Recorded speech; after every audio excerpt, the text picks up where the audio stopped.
right. Good evening, everybody. How you all doing tonight? It is July 31st, 2023. Welcome to your WWE post-Raw show. Hope everybody had a wonderful weekend. Raw tonight, pretty damn solid. We'll talk about it. Got some other news to get into. Unfortunately, we have 2 deaths to report. I already showed you one preview. Rest in peace. Exotic Adrian Street, dead at the age of 82. We also lost someone else. I actually forgot how much involvement he had with WWE. In fact, I got a vintage clip for all of you going back to 1985 that apparently is safe to share with everyone. I'll get into that in a little bit. Pee Wee Herman, dead at the age of 70.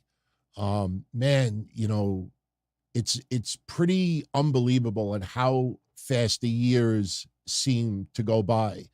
I mean, sure, it doesn't feel like yesterday tuning into Pee Wee's Playhouse, but when you realize that, my God, it was almost 40 years ago, 40 fucking years. That's kind of mind-blowing when you think about it.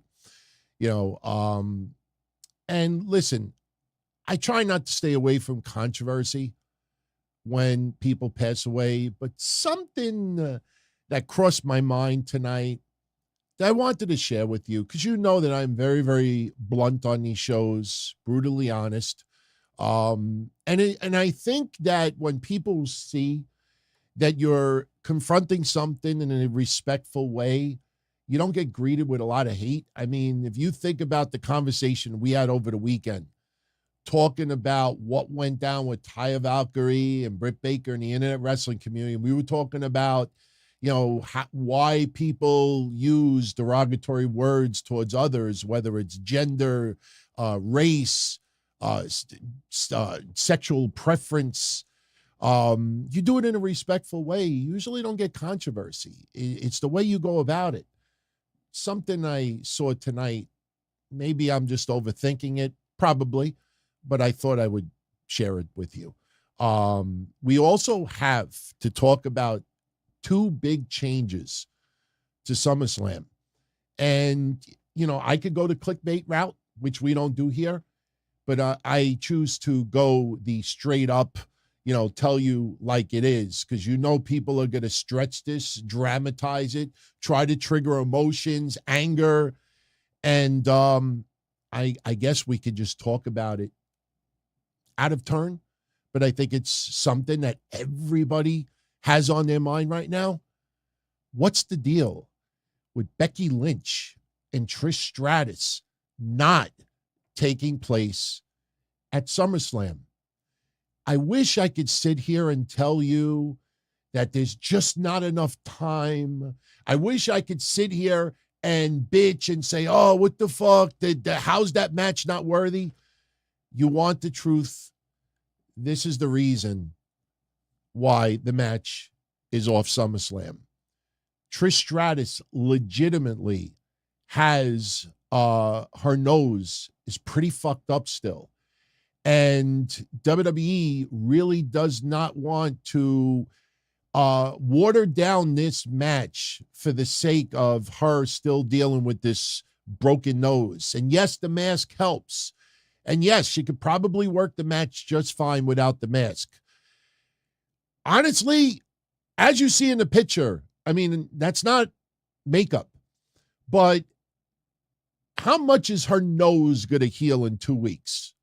All right. I'm not a doctor. I don't even try to play one on TV, but how much is her nose going to really heal in 2 weeks? I don't know. But all I know is that they want to take this slow. That's why when they teased the match tonight and it ended in 2 seconds, that's because they wanted to spice it up. And I'll give you a good example. You put food down for your dog and it sits on the floor all day long and the dog doesn't eat it or maybe nibbles at it a little bit. And then a couple of hours later, you got this old food on the floor and your dog is not really doesn't have much attention to it. Feels like it's a little bland. So what do? You try to spice it up a little bit. Just a little bit, just enough to get the dog to eat. So them doing what they did tonight was to spice it up, to give the feeling that Becky and Trish is not just being held back and watered down and it's losing kind of its steam. So to tease a match tonight, Adam Pearce calls the match and Zoe Stark gets involved. 2 seconds the match lasted. Trish is in no condition yet to appear. Now, I know some people will be honest out there and report the same thing. I know some people will stretch this shit, make other accusations, make other claims, and 9 times out of 10, it's just clickbait to try to get attention. But that's why this match is not happening. It will happen in 2 weeks in Canada, Manitoba, which is interesting because you know Trish Stratus is going to get more of a babyface pop over there. Listen, it's going to happen in 2 weeks. I pulled up SummerSlam from last year. As of right now, this year, there are 8 matches scheduled. Remember last year, we had that insane main event of Brock Lesnar and Roman Reigns, where the ring was turned sideways. Remember how long that match went? That shit went very, very long. In fact, I got the timestamp in front of me. That match last year went... Oh, I don't have the time. Wow, they didn't put the time in, but it was over half an hour because all of the fuckery that happened with it. So you had 8 matches last year with that. Now, the Battle Royal is not going to be tremendously long. You're going to see flurries of eliminations like this. This year, they have 8 matches scheduled also. Last year, they had 2 women's matches. This year, they have 2 women's matches. So I listen, I agree. This match should have been on SummerSlam. Rhea Ripley, they chose to not give her a match at SummerSlam. And let's be honest, we've been talking about the Raw women's division. I don't know how so quickly the WWE can't figure out a good feud for Rhea Ripley. They tease Raquel Rodriguez, but tonight, you think, oh, Raquel comes out, they have this big confrontation. Holy shit, they're going to have the SummerSlam match after all. Rhea Ripley takes her out again. My knee. So Rhea Ripley has no opponents. None. And that's probably, a bad thing, a good thing. She's so dominant. But, man, I tell you, when this draft went down, it felt like there was so much promise, especially on the women's side. And I don't know.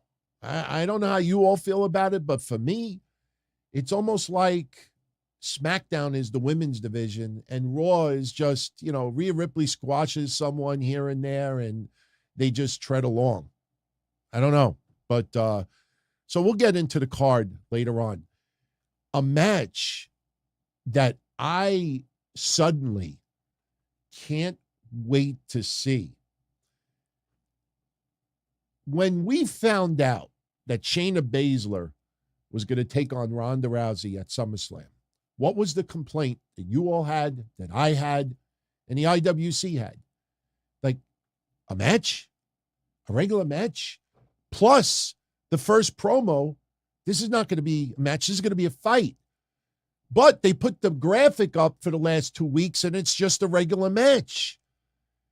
Make it MMA rules. Remember we talked about it. Fight pit, octagon, special guest referee, something. Make it MMA. Make it I Quit. Make it something. Well, tonight, that something came. And you could see by the production, I don't follow MMA. I never liked mixed martial arts, which is kind of funny because my father is a triple degree black belt. My father competed on ABC TV back in 1977. He was only on TV for 6 minutes, not all at the same time. I have an old VHS tape. I got to put this online one day. But my father was big time karate, was never into MMA, never into karate either, other than Bruce Lee. But my friends who are into MMA were just raving tonight about this video package that they did. And yeah, I know most people will focus on the fact that, oh my God, they showed Marina Shafir, AEW wrestler. Yeah, they actually showed that picture tonight on Raw. They actually even showed them doing a full horsewomen sign, because with WWE, the only four horsewomen that ever mattered was Sasha Banks, Bayley, Charlotte Flair, and Becky Lynch. But now with Endeavor and UFC and WWE merging, now things change up a little bit. But I got to tell you, everything that they showed tonight about the Ultimate Fighter, the tears, how Shayna Baszler, aspiring to become a fighter, always showed up for Ronda Rousey, but Ronda Rousey never really showed up for her. I mean, yeah, that's kind of exaggerated, but it is very, very true.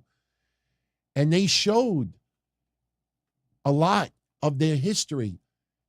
And my friends that are into MMA, if you go online and you search around, people that aren't even WWE fans are saying like, wow, they really went deep and legit accurate with what they showed. Suddenly, I can't wait to see this match. Did you ever think that we couldn't wait to see a Ronda Rousey match in WWE? They're going to be crying on Saturday. I don't know how they're going to do this. Now, a quick, cheap plug.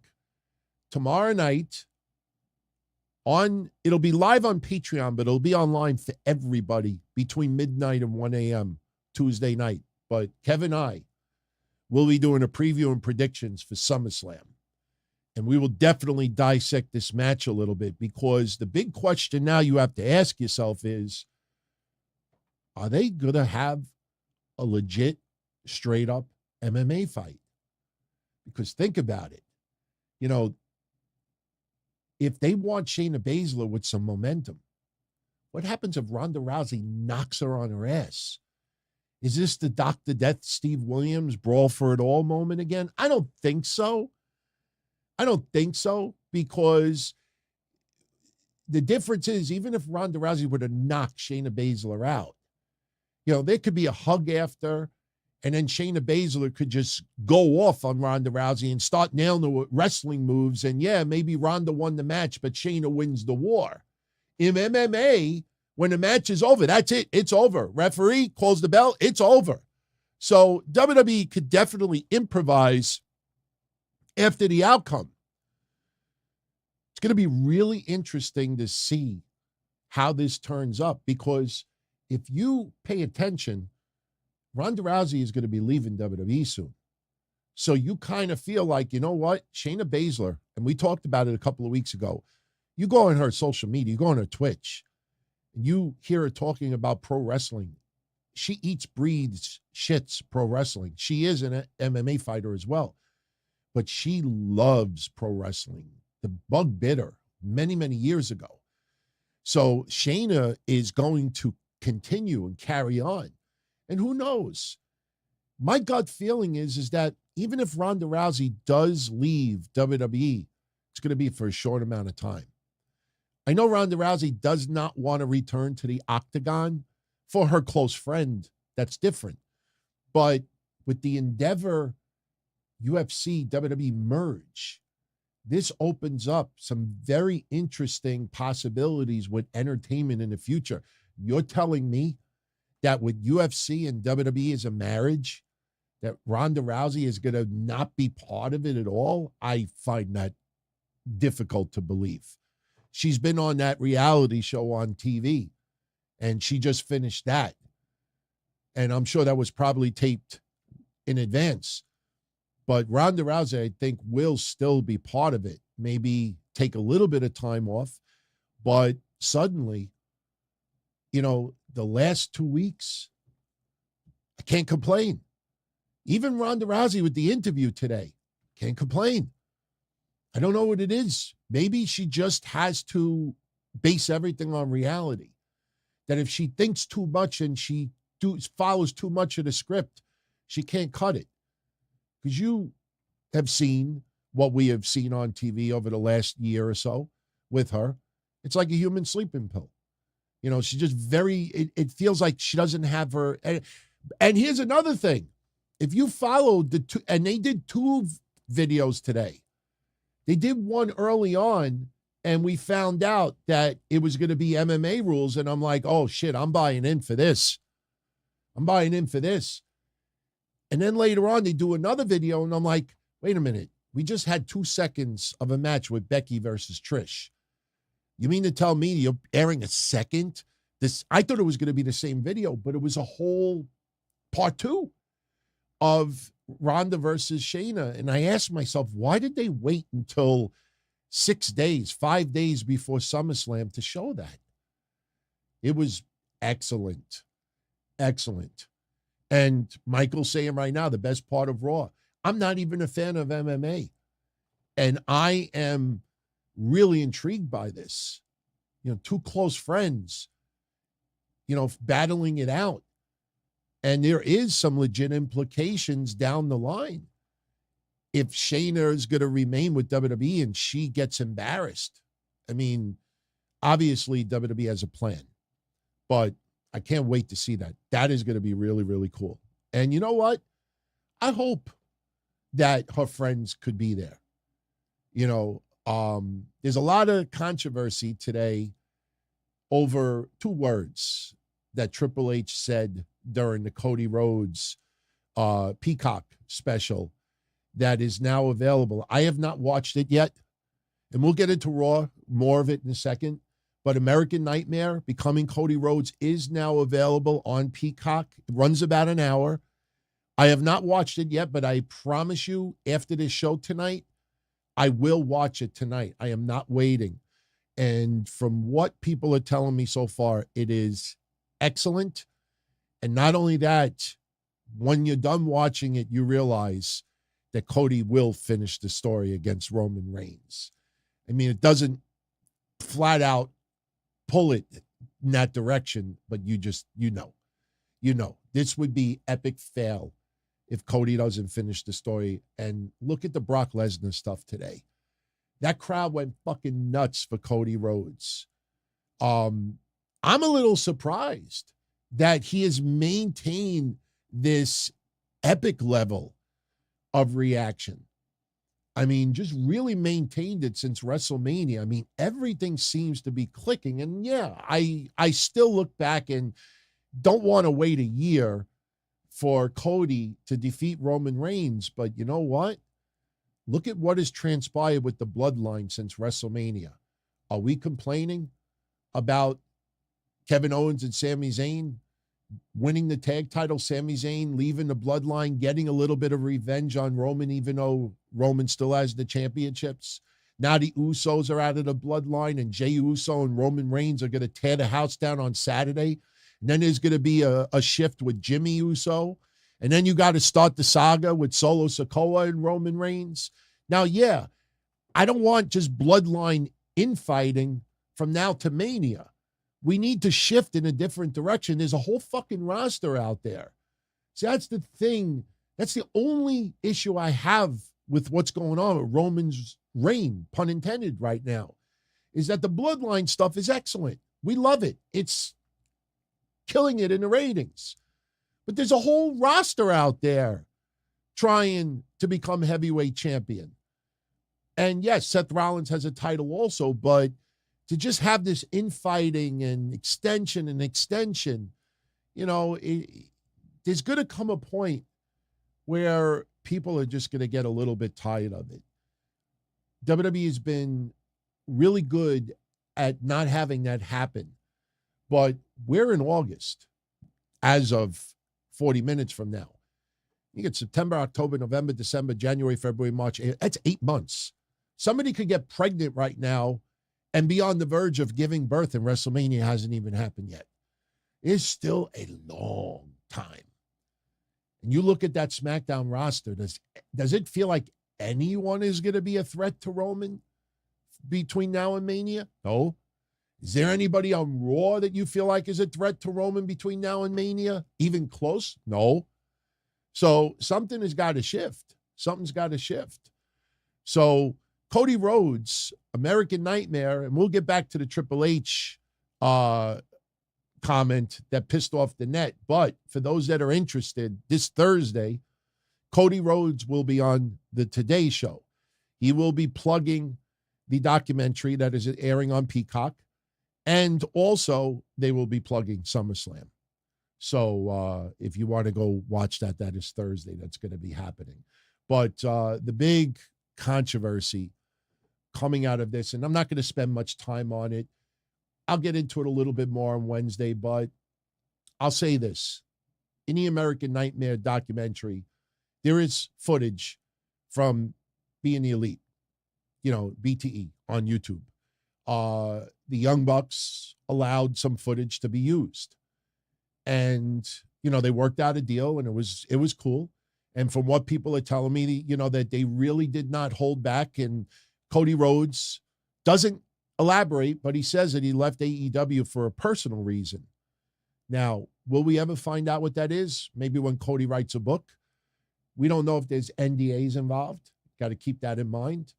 But what pissed off a lot of AEW fans today is that Triple H in this documentary said that Cody Rhodes did not win the championship for a secondary promotion. He wants to win it for the WWE, like calling AEW a secondary promotion. And the justification with the anger by a lot of people online is, wow, the Young Bucks allow some footage of Cody and AEW, behind the scenes stuff. I mean, it's obviously Tony Khan has no control over that, but the Young Bucks do this for WWE, for Cody. And this is how Triple H thanks them, by taking a massive shot at AEW. I'm going to be straight up honest with everyone. I am a big AEW fan. But what I am also is I want to see them grow. I'm not content with just that warm, epic feeling every week that I got my fix of certain types of matches. If you go online that, everything that happens every week, it's perfect, it's the greatest ever, and people go home happy, and they just either make excuses or they gush. They never offer opinions or, advice or suggestions to make it even bigger, They just feel like, look, it's on TV. We're getting a pay-per-view. There's 80,000 people are going to show up. AEW is doing everything. We got all these shows. We got the wrestlers we want. Everything is perfect. No, it's not. Because right now, the aura for a lot of people is that Tony Khan is a billionaire. And like I said, AEW, I've said this so many times in the last 4 years, AEW could lose $100 million a year. And in 10 years, that doesn't even affect 12% of Tony Khan's bankroll.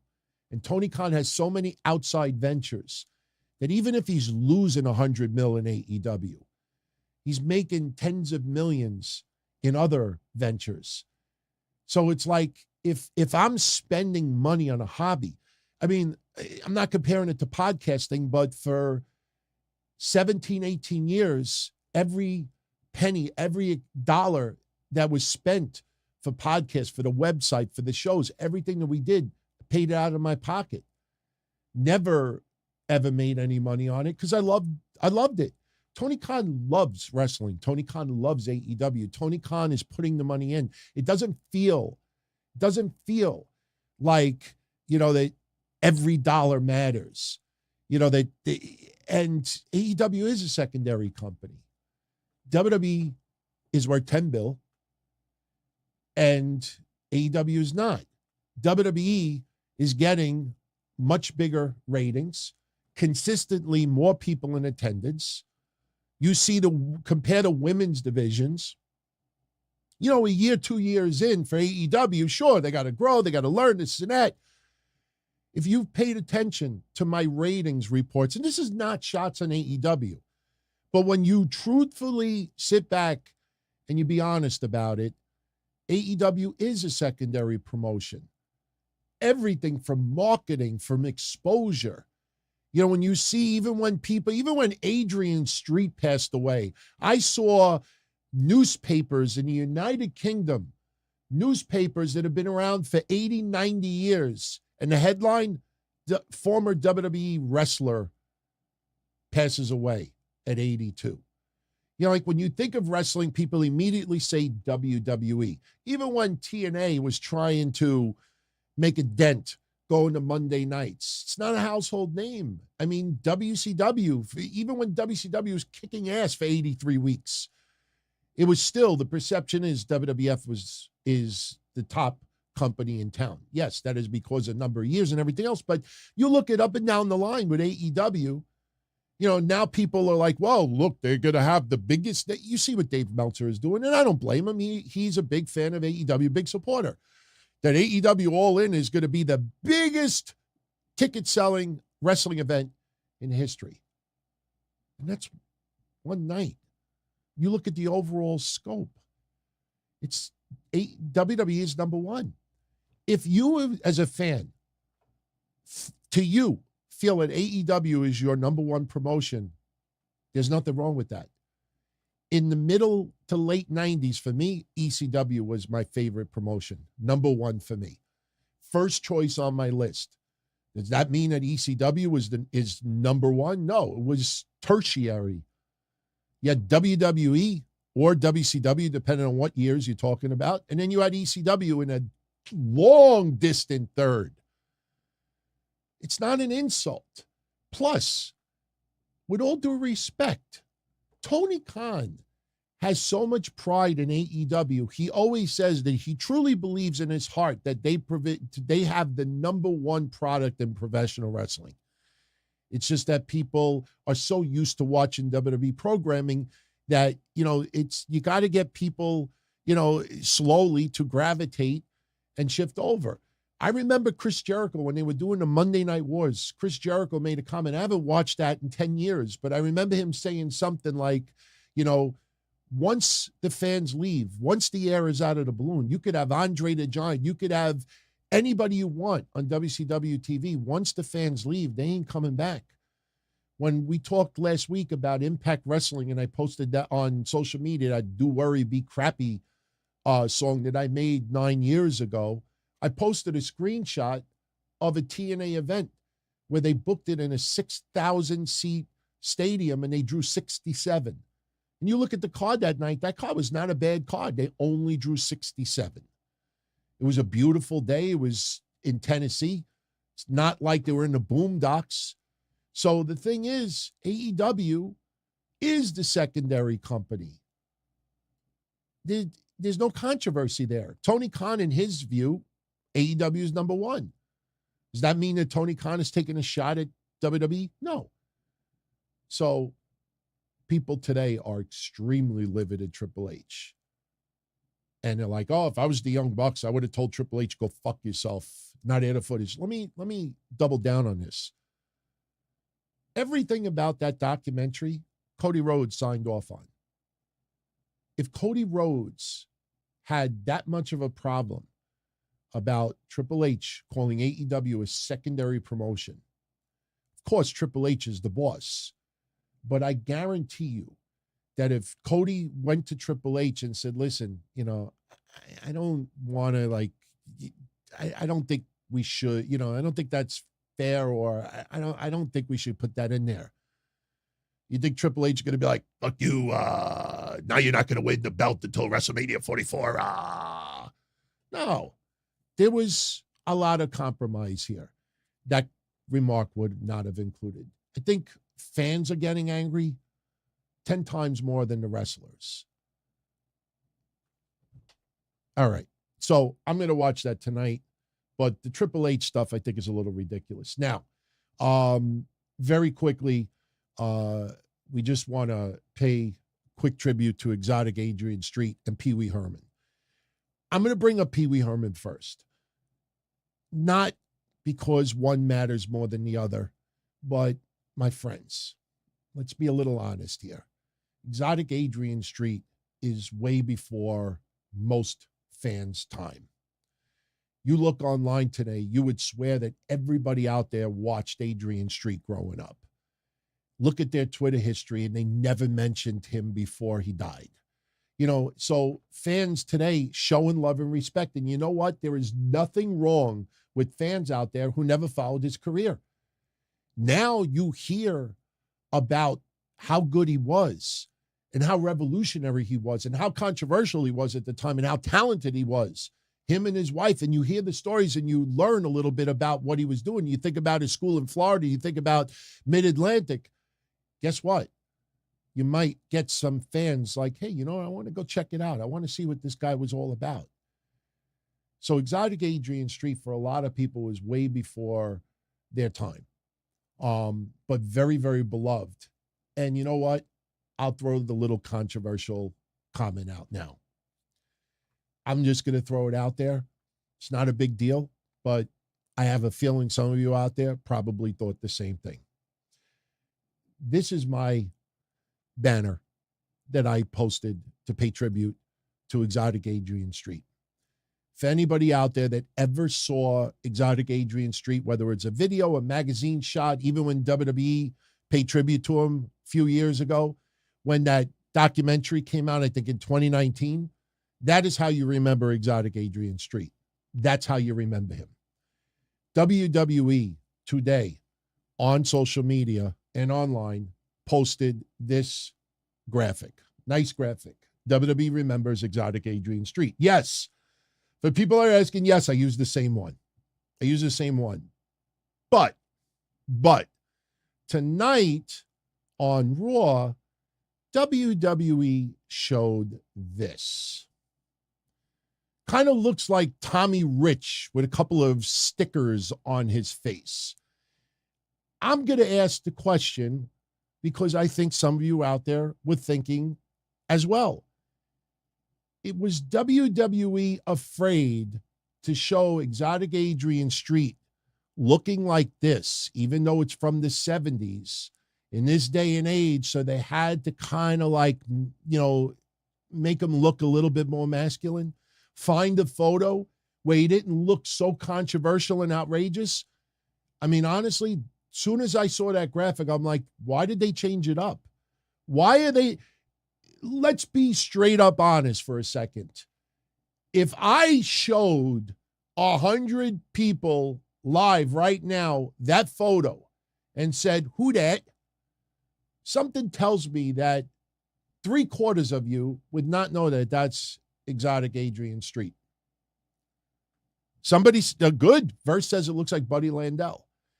So why would WWE on nationwide TV show a picture of Adrian Street that almost nobody would recognize him? And I honestly, truthfully believe that they didn't want to depict him like this. A little bit more feminine.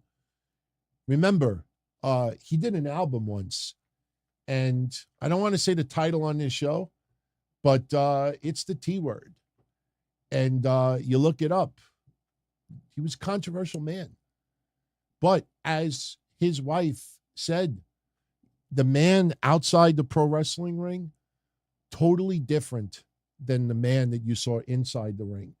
And one of the coolest things that I had never seen before, but I saw this photo today. And yes, that photo is very similar to the photo that we saw, but that photo is from 1972. And only people that were much, much older at the time would have knew that picture was iconic, because that is him standing next to his father, who was a coal miner. And in the early 70s, that photo was controversial because they felt like it was going from industrial to entertainment as far as the aura. I mean, at that time, it was a very controversial photo. But nobody in their right mind in 2023, other than maybe legendary professional wrestlers and 70 and 80-year-old wrestling fans out there, would have even known what that was. But his wife confirmed that he passed away because he had developed a blood on the brain earlier this month, and he was being treated for that. And then he developed sepsis. Sepsis. If you don't know what that is, Google it. I'm not going to start giving science lessons here. But he had a lot of health issues. A lot of health issues in recent years. He was diagnosed with cancer, I think, in 2001. And they told him in 2001, start preparing, that he wasn't going to make it. He made it. In 2014, he was ill as well, and he made it. 82 years old.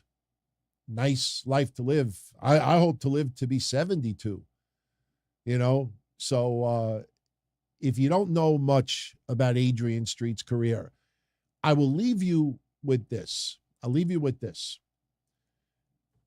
This year so far, the deaths in pro wrestling are a lot of Hall of Famers. I was looking back at 2023. I don't have the entire list in front of me, but when you think of superstar Billy Graham to the Iron Sheik, and you think of, Draws, tragic as well. But a lot of older Hall of Famers are passing away this year. And the thing is that if you go back and you look at superstar Billy Graham passing away, 10 years before his time, that's what Triple H said.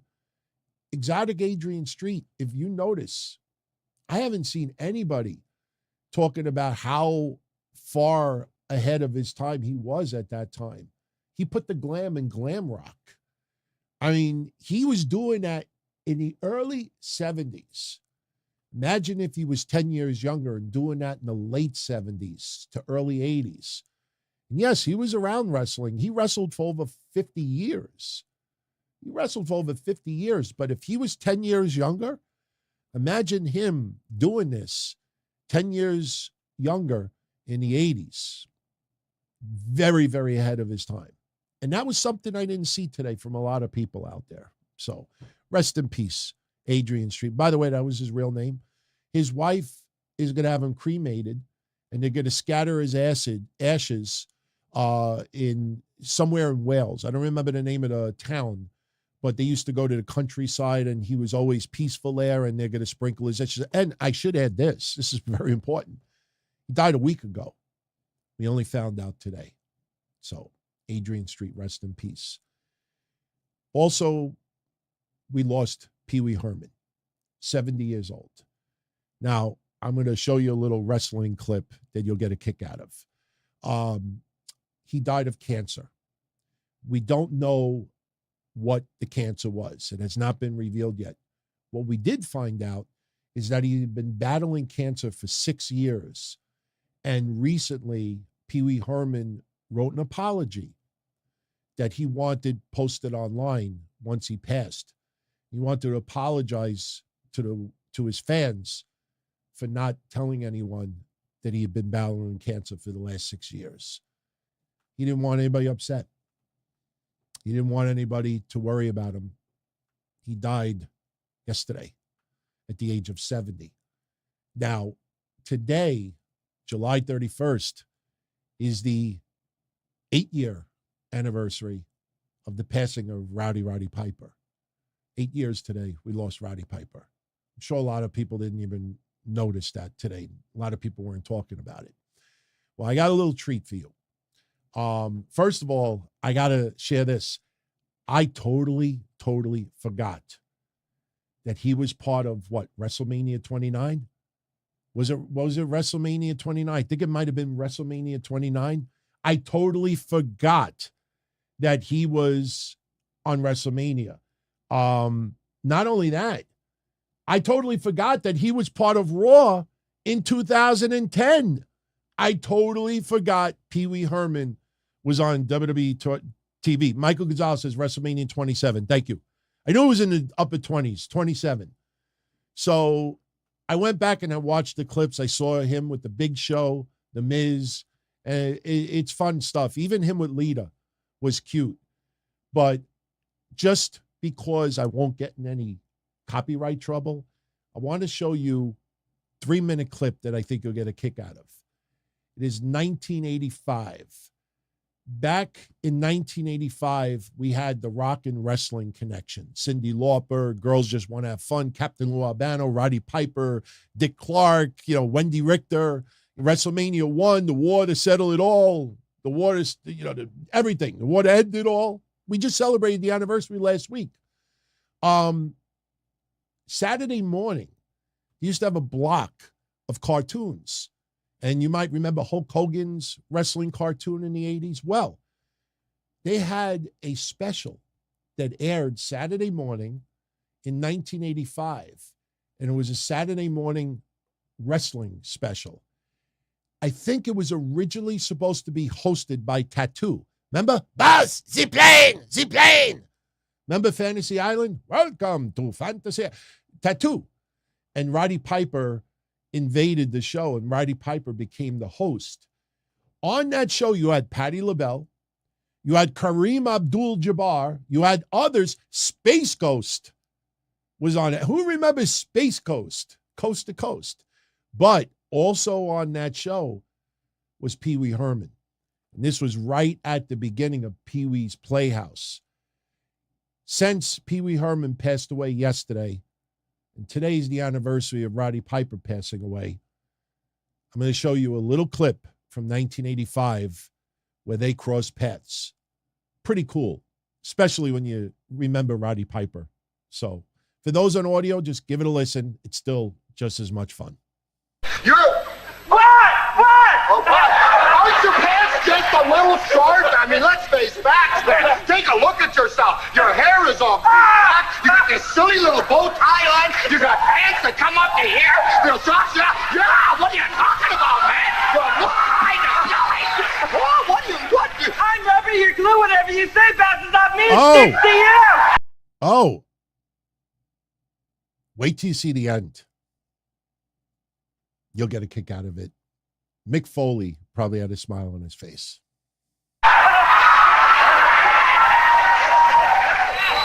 What are you doing?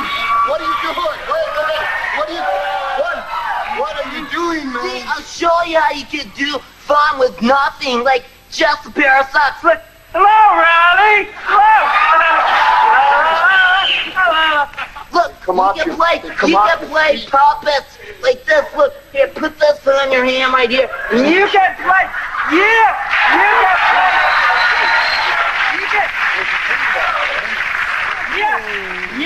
Look, and then you can make the eyes like this.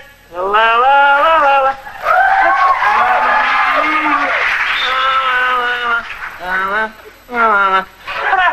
Hello, Ronnie's puppet! Hello, P.U. My puppet's name is Stinky Pew. No kidding, P.U., you stink!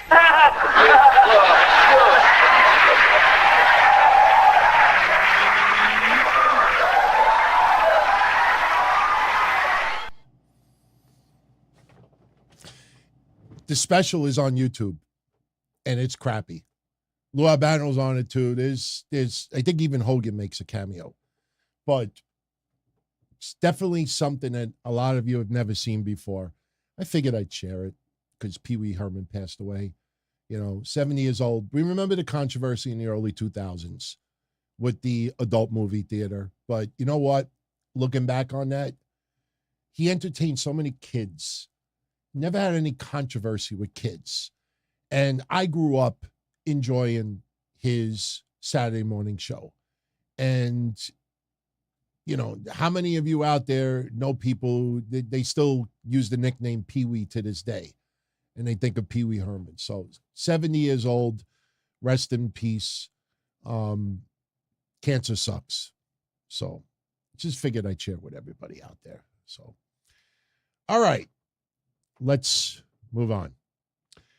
Here's another little programming tidbit. If you haven't checked it out yet, we talked about it a couple of weeks ago. It aired over the weekend, and the replay is available online. We had Family Feud, the WWE version. We had the WWE women of Liv Morgan, Alexa Bliss, Natalya, Becky Lynch, and Bayley. They took on the WWE men of Seth Rollins, Big E, Xavier Woods, Kofi Kingston, and Dolph Ziggler. And the men would beat the women. And I know that sounds like lyrics from the song Dominatrix Sleeps Tonight. But if you remember that song, it's women beat their men. The men beat on their drums. Dominatrix sleeps tonight. Yes, I used to break dance to that song. Just think of about a 260-pound, 5'9" fat teenage Guido trying to break dance on a piece of cardboard to Dominatrix Sleeps Tonight. So the men actually beat the women.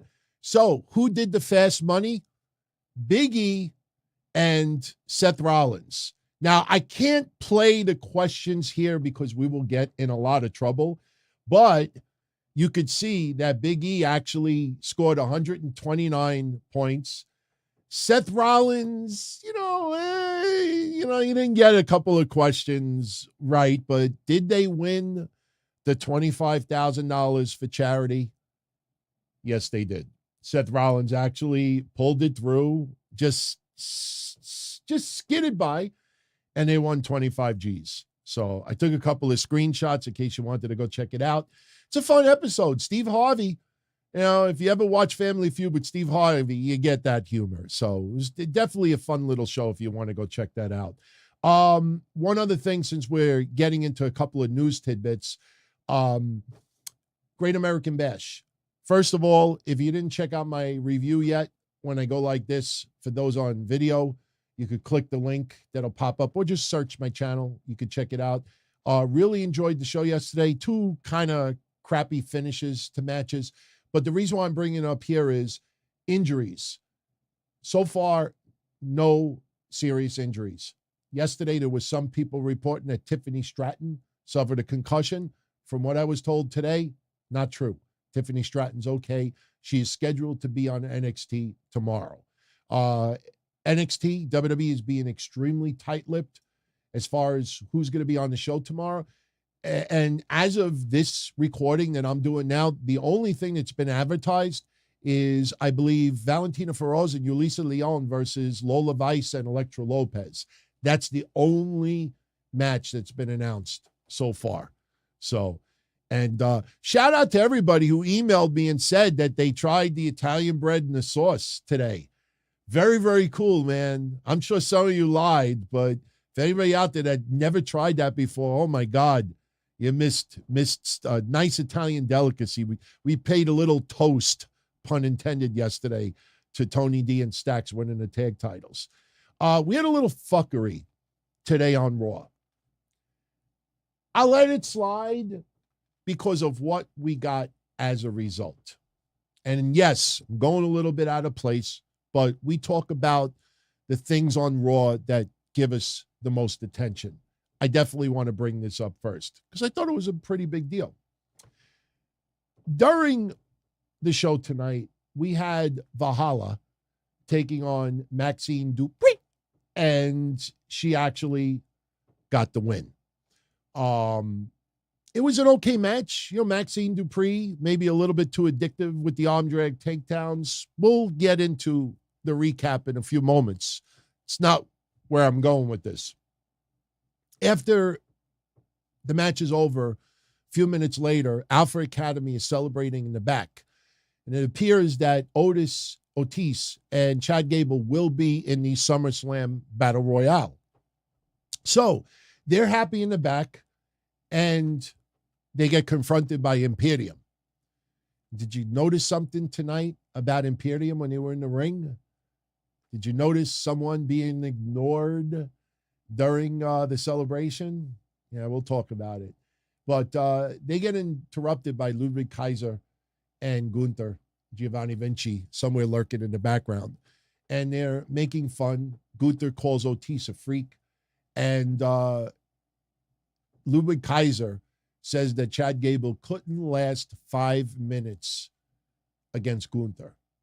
And Chad Gable's like, oh, is that right? And Gunther's like, yeah, you couldn't last 5 minutes with me. So they issued a challenge to Chad Gable. Gunther versus Chad Gable tonight in the ring, 5 minute, I guess, beat the clock challenge? Not necessarily, because all he had to do is last 5 minutes and he wins the match. So Chad Gable says, yeah, you're on. That he believes that he could last 5 minutes against Gunther. So far, I mean, easy explanation. Gunther versus Chad Gable, 5 minutes on the clock. Can Chad Gable outlast Gunther? Can he stay in the ring 5 minutes with Gunther? If he can, he wins, right? So the match is on.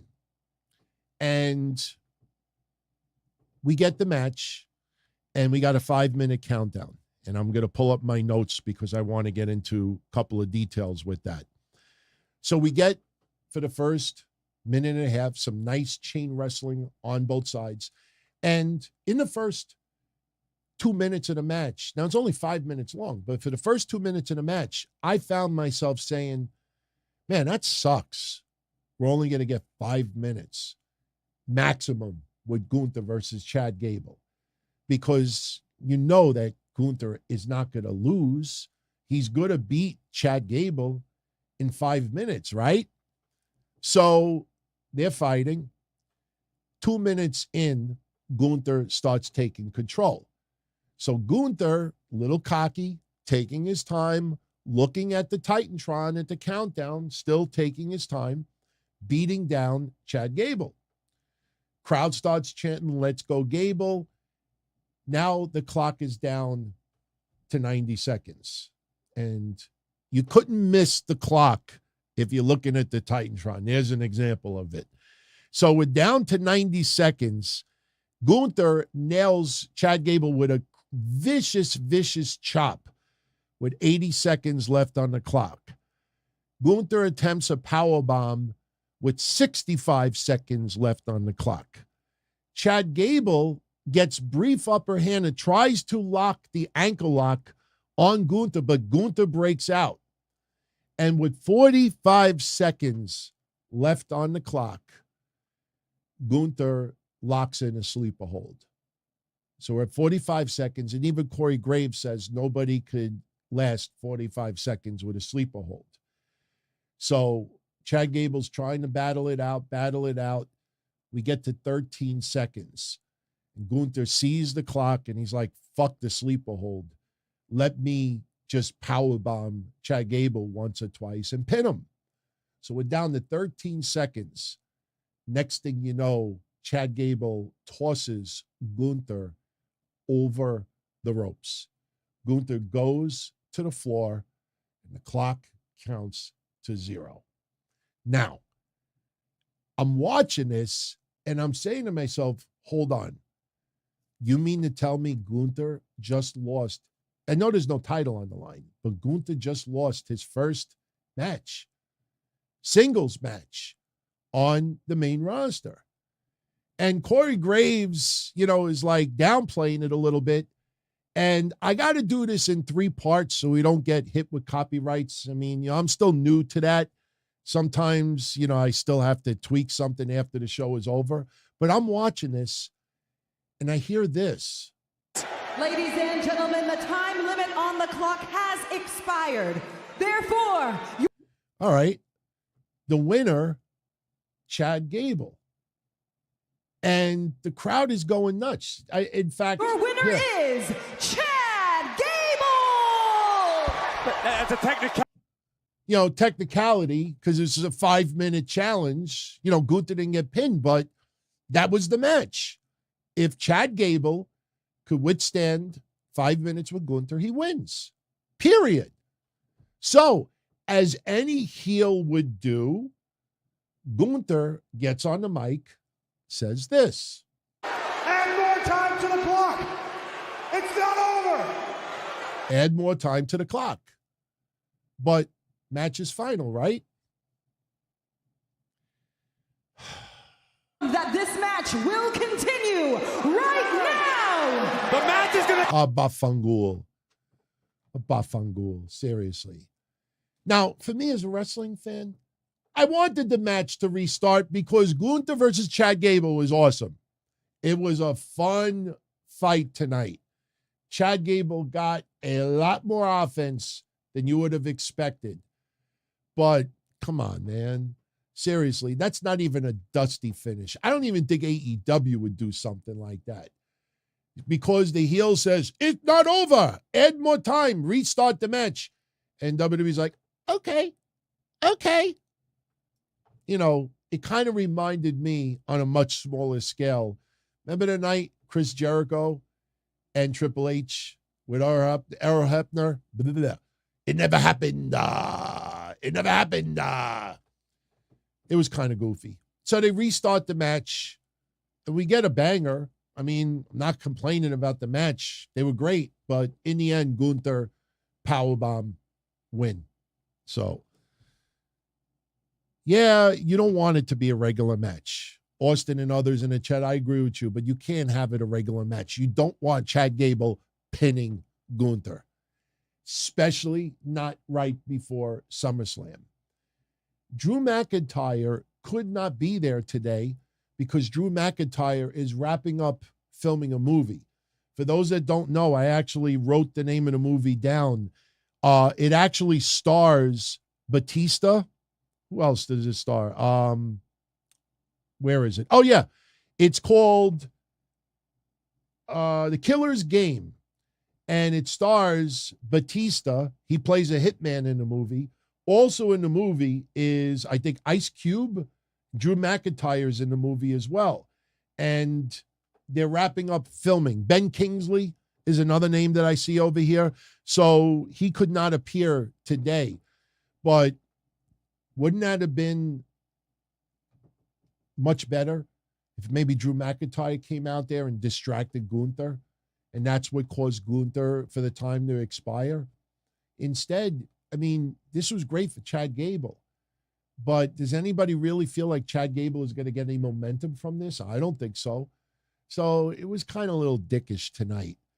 Why just restart the match? The match, you know, like, if it wasn't a match, then how do you restart the match? It was a 5-minute challenge, and Chad Gable outlasted it. In my opinion, Chad Gable won. So for me, as far as results tonight, Chad Gable beat Gunther, 5-minute challenge, and then Gunther beat Chad Gable in a straight-up one-on-one match. So, Crazy Cruiserweight, yeah, it's the annual tradition, and I definitely need to share it with everybody out there. I didn't even think about it until you were very generous with this 10 spot. Thank you, Cruiserweight. Happy August 1st, everybody. Does August 1st kind of hit you at the strings as a wrestling fan? If you don't remember, August 1st warning. The TNA Impact Wrestling debacle. Remember Tito Ortiz? I mean, I don't think I could do my Don West impersonation tonight, but they were doing all those vignettes on YouTube, August 1st warning. And then there was rumors that it was Batista. And then you heard like this distorted voice, I am not Batista. Blah, blah, blah, blah. August 1st, warning, warning, warning. And then that was at the time where I was having the problem with Bully Ray.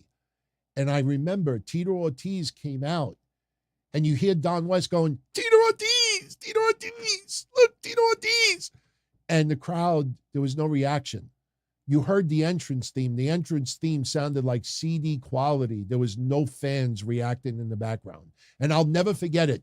That fucking bald head, Tito Ortiz, and Don West is going, Tito Ortiz. And he goes like this. He wraps his arms around his shoulder. And I think, who's that other Ultimate Fighter guy? The one who was in the music video with John Cena.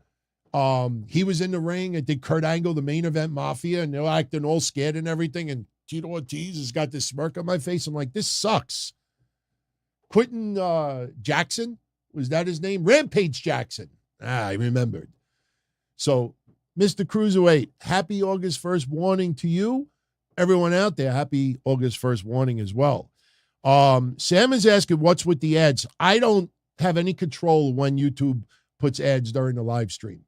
So, you know, I apologize, but trust me, I'm not that talented to be podcasting, putting things on the screen and say, oh, let me throw a little ad at that. So yeah, that's a YouTube thing. So I apologize.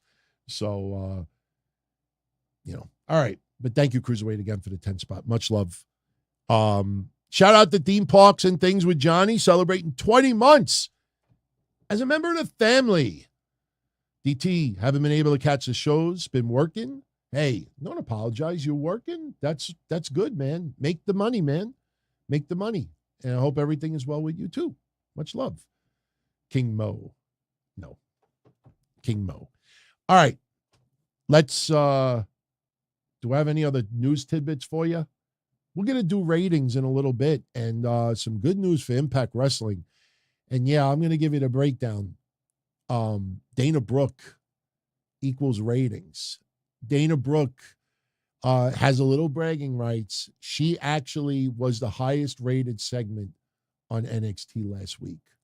Some very interesting ratings tidbits to share with you in a little bit. So we'll definitely discuss that. So let's get into Raw. Let's fill in the blanks as far as what we got today. Oh, yeah, you know what? There is two other things you definitely would want to know about. First of all, congratulations to Gunther. Besides tonight, obviously, Gunther just passed the Macho Man Randy Savage as far as the longest reigning Intercontinental Champions of all time. Randy Savage had 413-day reign.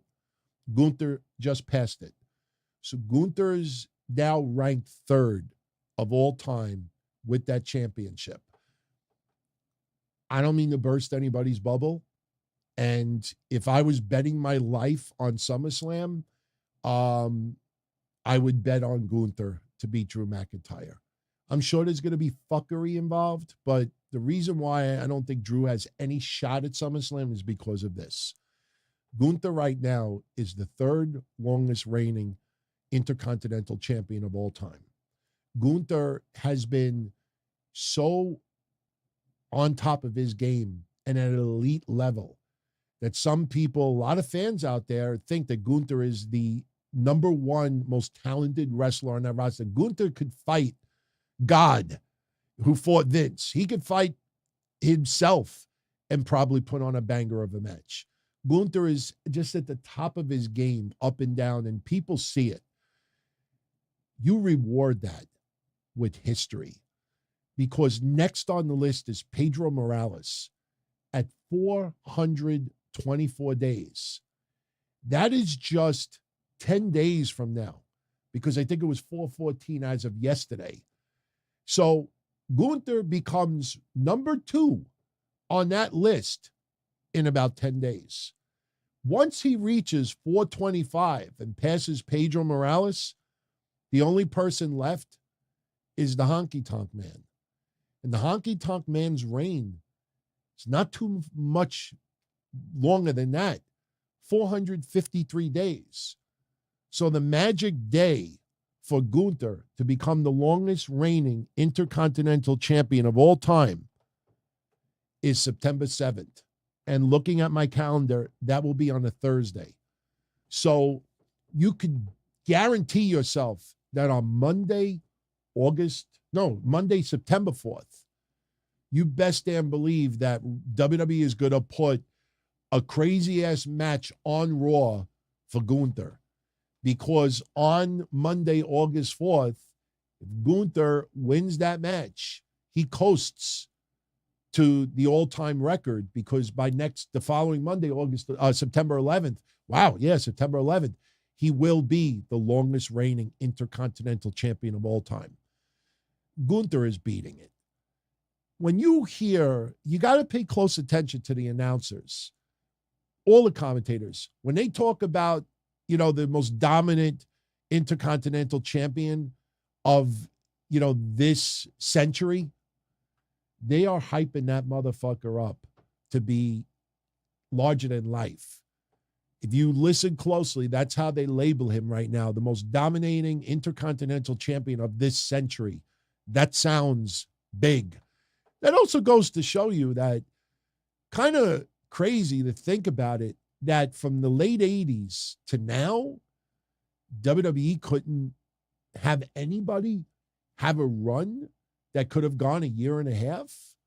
It's pretty mind-boggling when you realize that after the 80s, nobody had a really long-ass run. I mean, you had some that, came close to a year, But September 7th, which is a little more than a month away, 5 weeks away, Gunther makes history. You do not have it come this close and not do it. Maybe Vince McMahon holding reign up to 5 years ago, maybe he would do it with somebody else. You come this close. Let's put it this way. They did it for what, Nikki Bella? Who had the longest reign of all time? Wasn't it Nikki Bella? And then Nikki Bella lost the championship like right after it. And then they changed the Divas title to the women's title, I think it was. Trust me, you're going to make history like, look at the New Day. Didn't the New Day pass Demolition? And then they lost it almost immediately after. So I think Gunther makes the history. I don't even think there's a question. Another thing I wanted to share with you. There's no controversy here. There's some people in the media world, I say it like that, they're trying to turn this into controversial, a little bit, AEW, WWE hate here, because Jim Ross is involved in the production and, it has nothing to do with AEW. But you remember that there was an independent film being made on the life of Mildred Burke, one of the greatest women's wrestlers of all time. It's called Queen of the Ring. A couple of weeks ago, I told you that Liv Morgan and Charlotte Flair were going to be in this movie. Liv Morgan was going to play Clara Mortensen, and Charlotte Flair was going to play June Byers. That is big.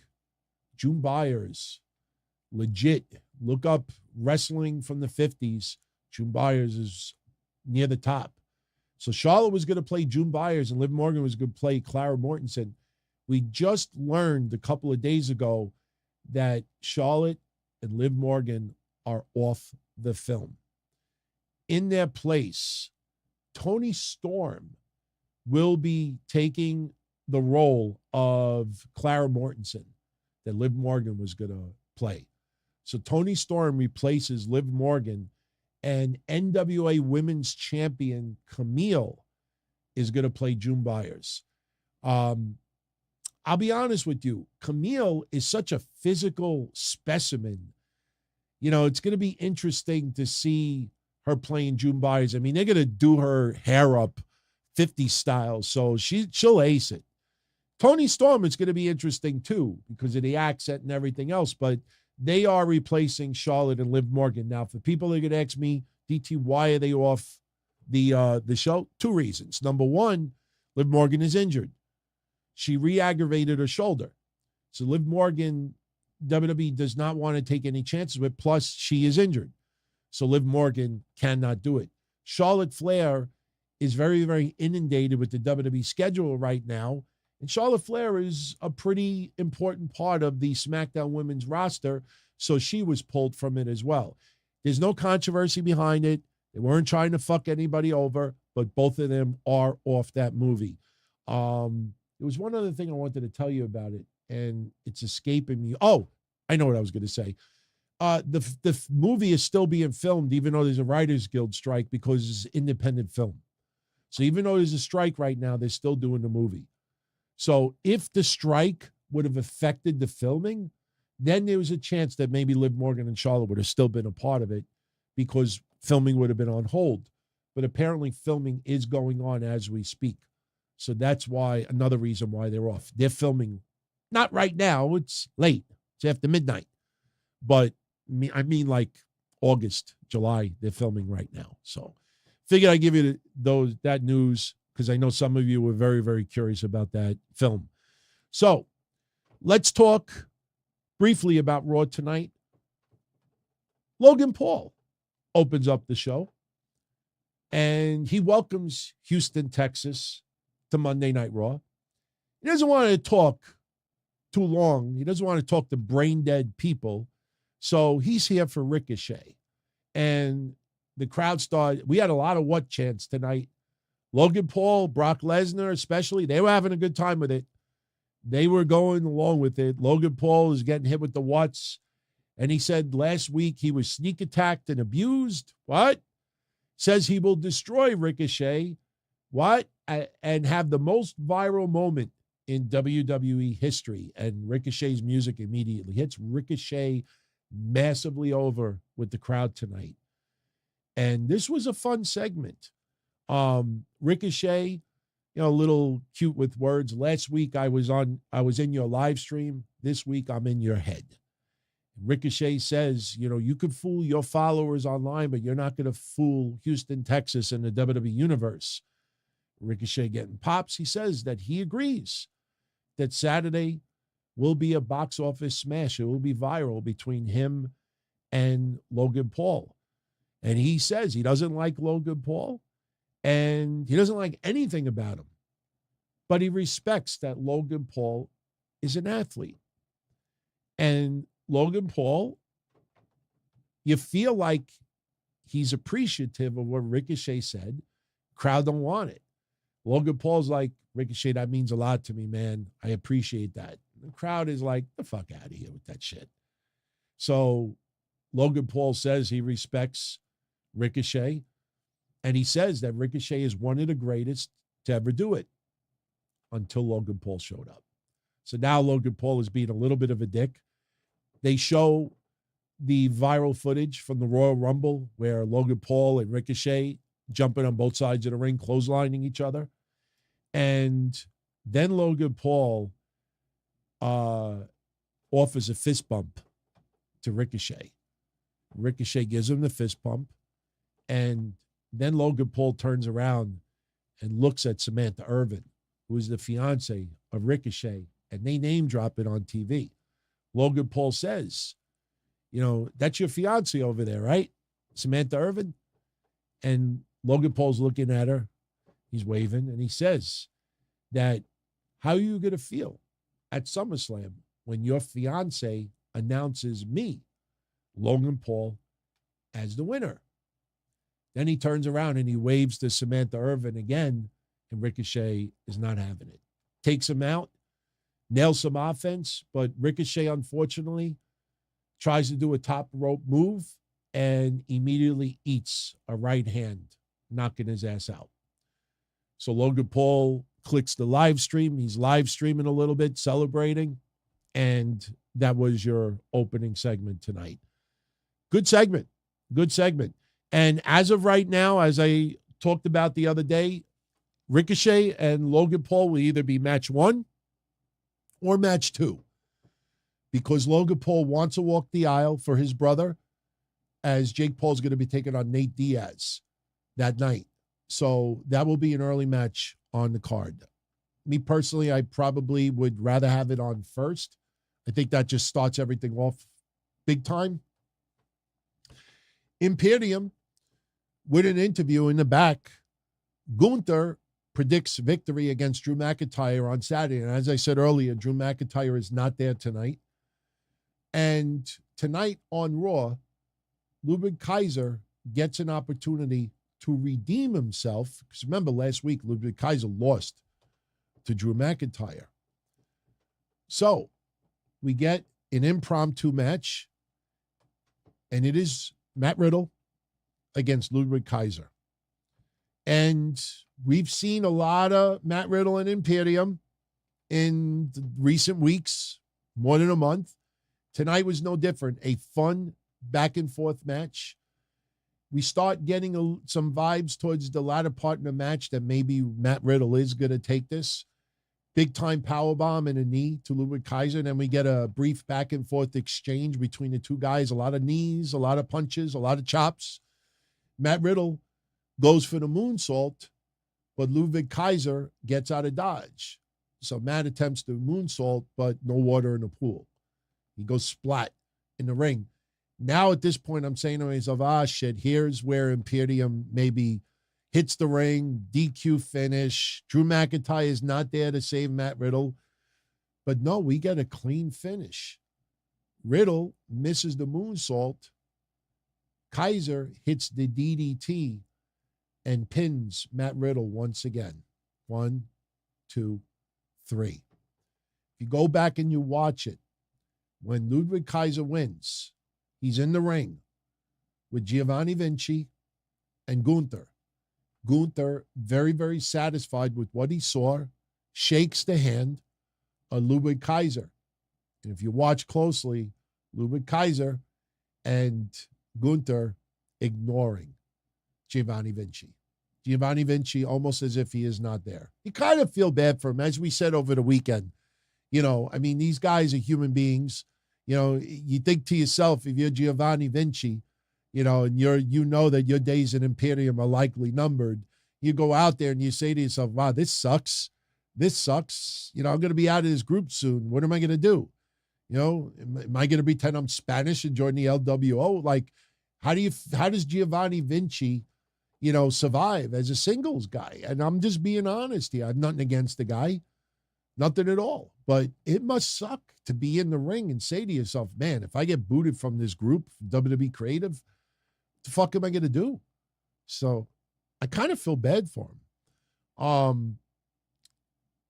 Psycho's asking, when do I think Randy Orton is coming back? He's coming back soon. The thing is that if Randy Orton was not going to be coming back, by now, Randy Orton would have made an appearance on TV. There would have been a little bit more clarity.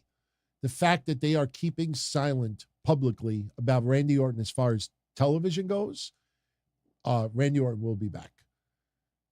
I personally think he and Matt Riddle should reform RK Bro, because the tag team division right now is a little bit weak. And I think RK Bro would be a lot of fun, especially in this current, state with the tag team division. I'm kind of sick of Judgment Day versus Sami Zayn and the partner du jour. Tonight it was Seth Rollins. Main event was kind of rinse and repeat, as we've been saying. So, El Guero, 316, thank you for the 5 spot, my friend. Wanted to give a shout out to me and a shout out to everybody who was tuning in. So, El Guero, 316, thank you very much, my friend. Happy August 1st. Thank you, Guero. So, we get a little recap from last week's Viking Rules match. We get an interesting, this was interesting as fuck, man. Brock Lesnar, Cody Rhodes video package tonight. My friends, I got to be honest with you. Whenever I watch wrestling, especially wrestling I'm going to cover on the shows, I take the vibe of social media. Take the vibe and see how they're reacting to certain things to see if I'm way off or maybe something I don't catch that somebody else does. Holy shit. If you go back, especially on Twitter, and I beg all of you, if you want a treat, you want to see something split down the middle, probably like nothing else, because social media tonight loved the Ronda Rousey, Shayna Baszler stuff. They loved it. If you go back on social media and type in Cody, Brock video package, I'm not exaggerating when I say this. I can't remember the last time that social media was so divided about a video package. And it was all over David Kushner's song called Daylight. Now, I grew up, I grew up watching wrestling from the late 70s, but I remember the Attitude Era and the, Desire videos, My Sacrifice and shit like that. Those video packages back then, even ECW when they would do November Rain, not the edited shit that WWE has on their network. You got to go watch the videos with the Guns N' Roses playing in the background. It gives you chills. But I used to watch those videos, and I used to be so fucking psyched for feuds. Those, Desire videos really pumped you up with feuds. Tonight, WWE used this song from David Kushner called Daylight to hype up Brock Lesnar and Cody Rhodes. If you watch the video package and ignore the music, you probably said, wow, this is an epic video. This video package was tremendous. I watched it. I was like, holy shit, somebody's earning their fucking money today. Between the Shayna Ronda stuff and the Brock Cody packages, somebody's making big money because they really stepped it up. The song, though, got a wild mixed reaction online. Either people thought it was tremendous or people were like, the fuck is this? This song don't make sense. You either loved it or you hated it. And again, if you go on social media and just go back and look at the reaction, It's so divided. It was pretty shocking. But the video package was great. I didn't really like the song all that much. Like, I guess they couldn't use like a Johnny Cash song. You know, like there's other songs they could have used, but this was the song that they chose. They probably were able to get it for nothing. But the video package was great. The song, I was kind of like, I didn't really dig it all that much, but great video package. As I said earlier, Maxine Dupree beats Valhalla. Right at the bell, Valhalla goes after Maxine. Maxine hits Valhalla with a couple of arm drags. You know, if you took a shot every time Maxine hit an arm drag today, you'd be buzzed. She had to have hit at least 4 or 5. We get a little brief, and this was a quick match. We get a little brief offense from Valhalla early on, but Maxine with more arm drags and then hits a fisherman suplex, which looked pretty nice. Otis climbs the apron, and you hear him telling Maxine, it's time to do it. Oh, yeah. And he takes his shirt off, and Maxine Dupree tries to do the caterpillar. If you think of Elaine from Seinfeld and the way she danced, that's pretty much how it wasn't bad, but it was almost like Maxine Dupree was like in a room this wide. So instead of her going like this, like moving across the ring, it was like, just like in place.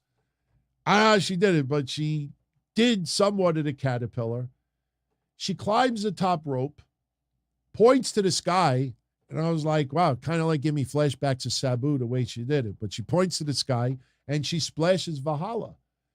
And the referee starts to count, but Eric climbs the apron and distracts the referee. Next thing you know, Eric and Ivar are battling with Otis outside the ring. Chad Gable climbs the top rope, does a moonsault to the outside, and Maxine is distracted. She's watching what's going on, and you're thinking to yourself, here's where Maxine loses. But no. What ends up happening is Valhalla tries to attempt a superplex on Maxine Dupree. Maxine walks backwards, and Valhalla is on the shoulders of Maxine Dupree. And all Maxine Dupree did is what you and I would do.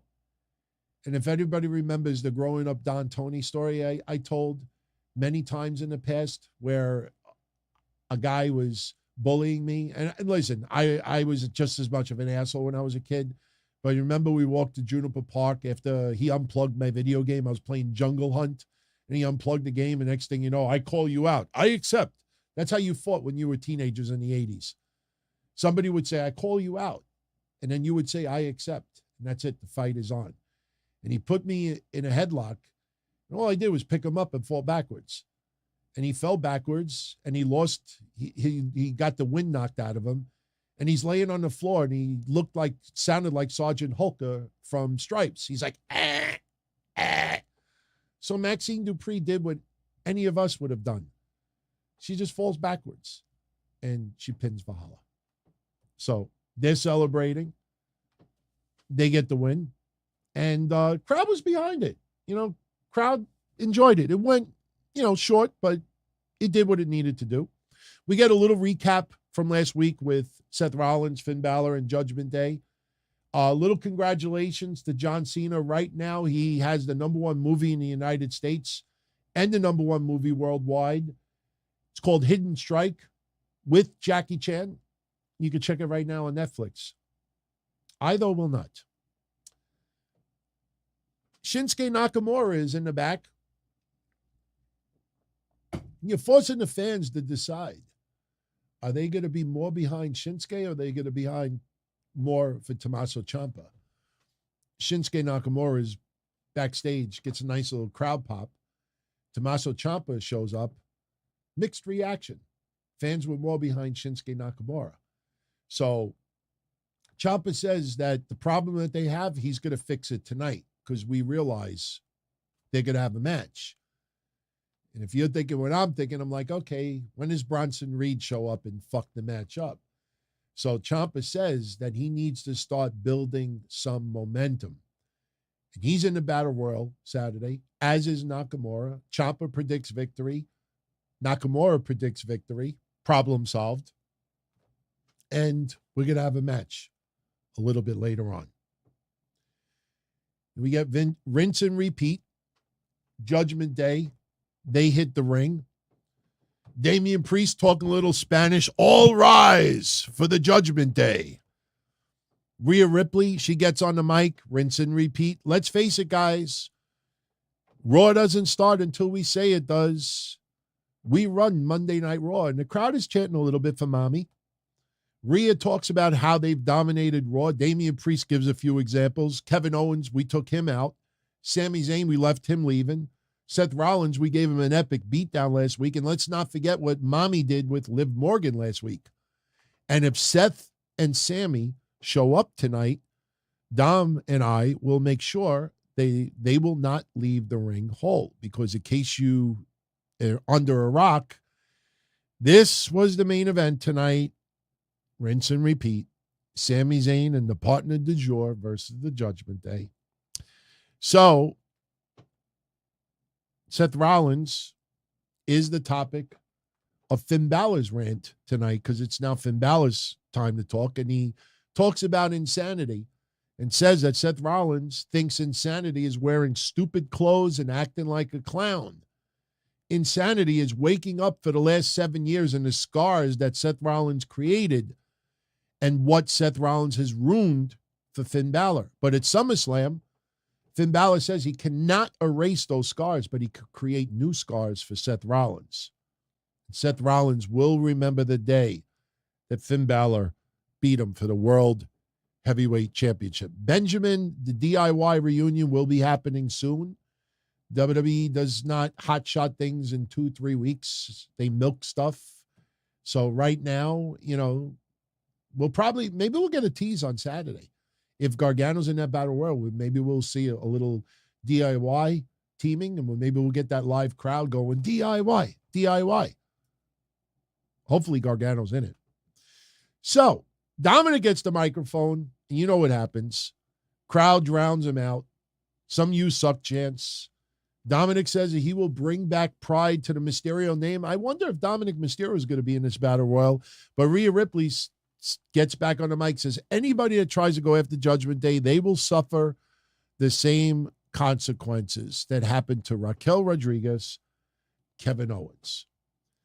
This leads to Raquel Rodriguez coming down to the ring, kind of running, even though she's got a fucked up knee, and she starts battling with Rhea Ripley.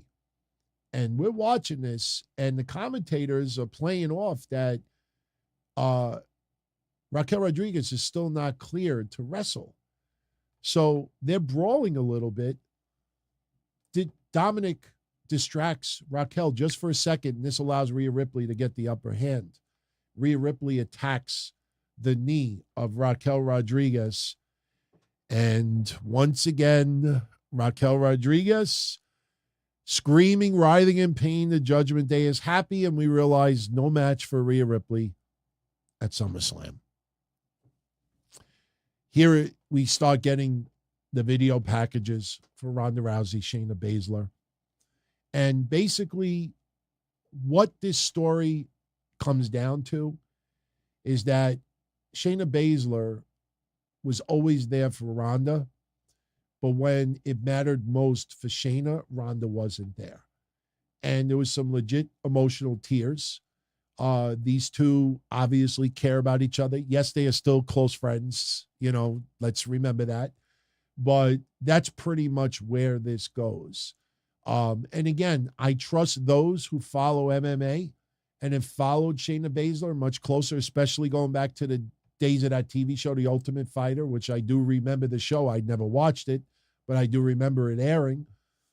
And one thing that impressed me was people in the MMA world saying, you know what, WWE did their research and they nailed it. Very, very accurate what they showed tonight. And as we've always said over the years, when you base stuff on reality, that's usually where things are at its best. You look at some of the very emotional promos from wrestlers over the years, And when they base it real deep on reality, it usually clicks because you truly feel it in here. And when you could feel it in here and project that to fans, the fans could feel it too. So very, very good shit tonight. And they will be fighting Saturday on the MMA Rules. So we already talked about Chad Gable and Gunther. Shinsuke Nakamura versus Tommaso Ciampa, basic Monday Night Raw match. Nothing really out of the ordinary. Bronson Reed looking dapper in another suit in the back watching the match. But in the end, when you thought Ciampa was going to start building a little momentum, not only does Nakamura get the pin, but Nakamura decides he's going to grab a little bit of the tights as well.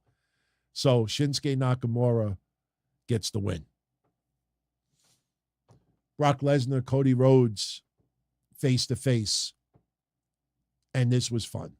I really enjoyed this.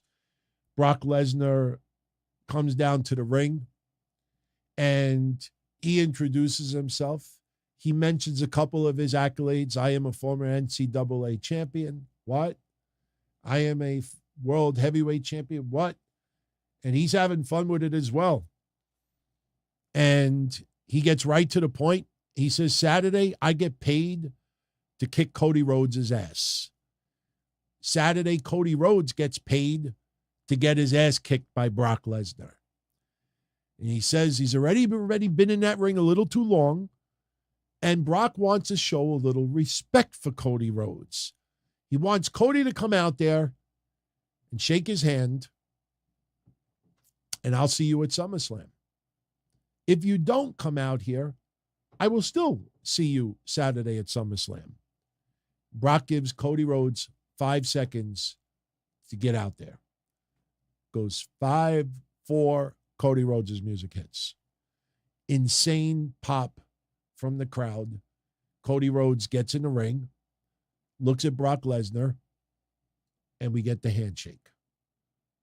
Cody Rhodes is the one who extended his hand first. Brock Lesnar shakes his hand.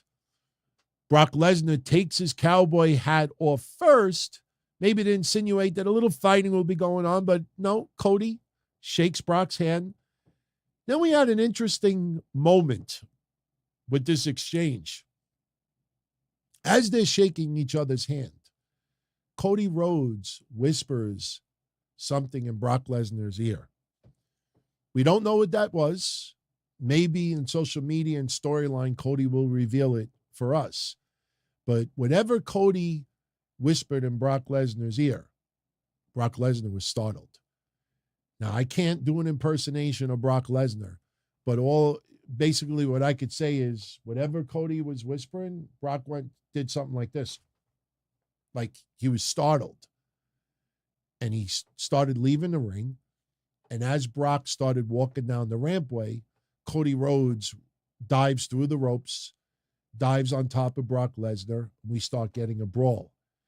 Cody, a little bit with a brief upper hand, but unfortunately, in the end, what we have been seeing happened again today. Brock smashes the ring steps against Cody's left arm. Brock's music hits. Brock decides, I ain't done yet. Brock's music stops. Brock gets back in the ring, beats Cody a little bit more. Brock's music hits a second time. Brock says, you know what? I'm still not done. Brock's music stops again, and he lays out Cody with an F5. And if you listen closely, you heard the crowd going, one more time. One more time. Do not misconstrue that saying, oh, see, Cody is not over. Cody was massively over. They just wanted to see more brawling. So Brock's music hits a third time. He puts his cowboy hat back on, and he walks out of the ring. A little bit later on, Byron Saxton with Cody Rhodes for a split second in the back. And he asks Cody if he will be able to fight at SummerSlam. And Cody is like pissed off at Byron Saxton. He's like, Brock could break my arm, but at SummerSlam, the aura of Brock Lesnar will be shattered. And he walks off. He walks off. So that just leaves us with two more items from Raw tonight. First of all, we had Becky Lynch. And as I told you earlier, the reasons why that match will not be going down at SummerSlam. Becky comes out first, and she's on the mic, and, you know, she's doing a little rock-esque intro that the man has returned to Houston, Texas. And she says, at this point, there's nothing left to say and there's nothing left to do but to do it. And she says there isn't a better place for her and Trish to brawl than Houston, Texas.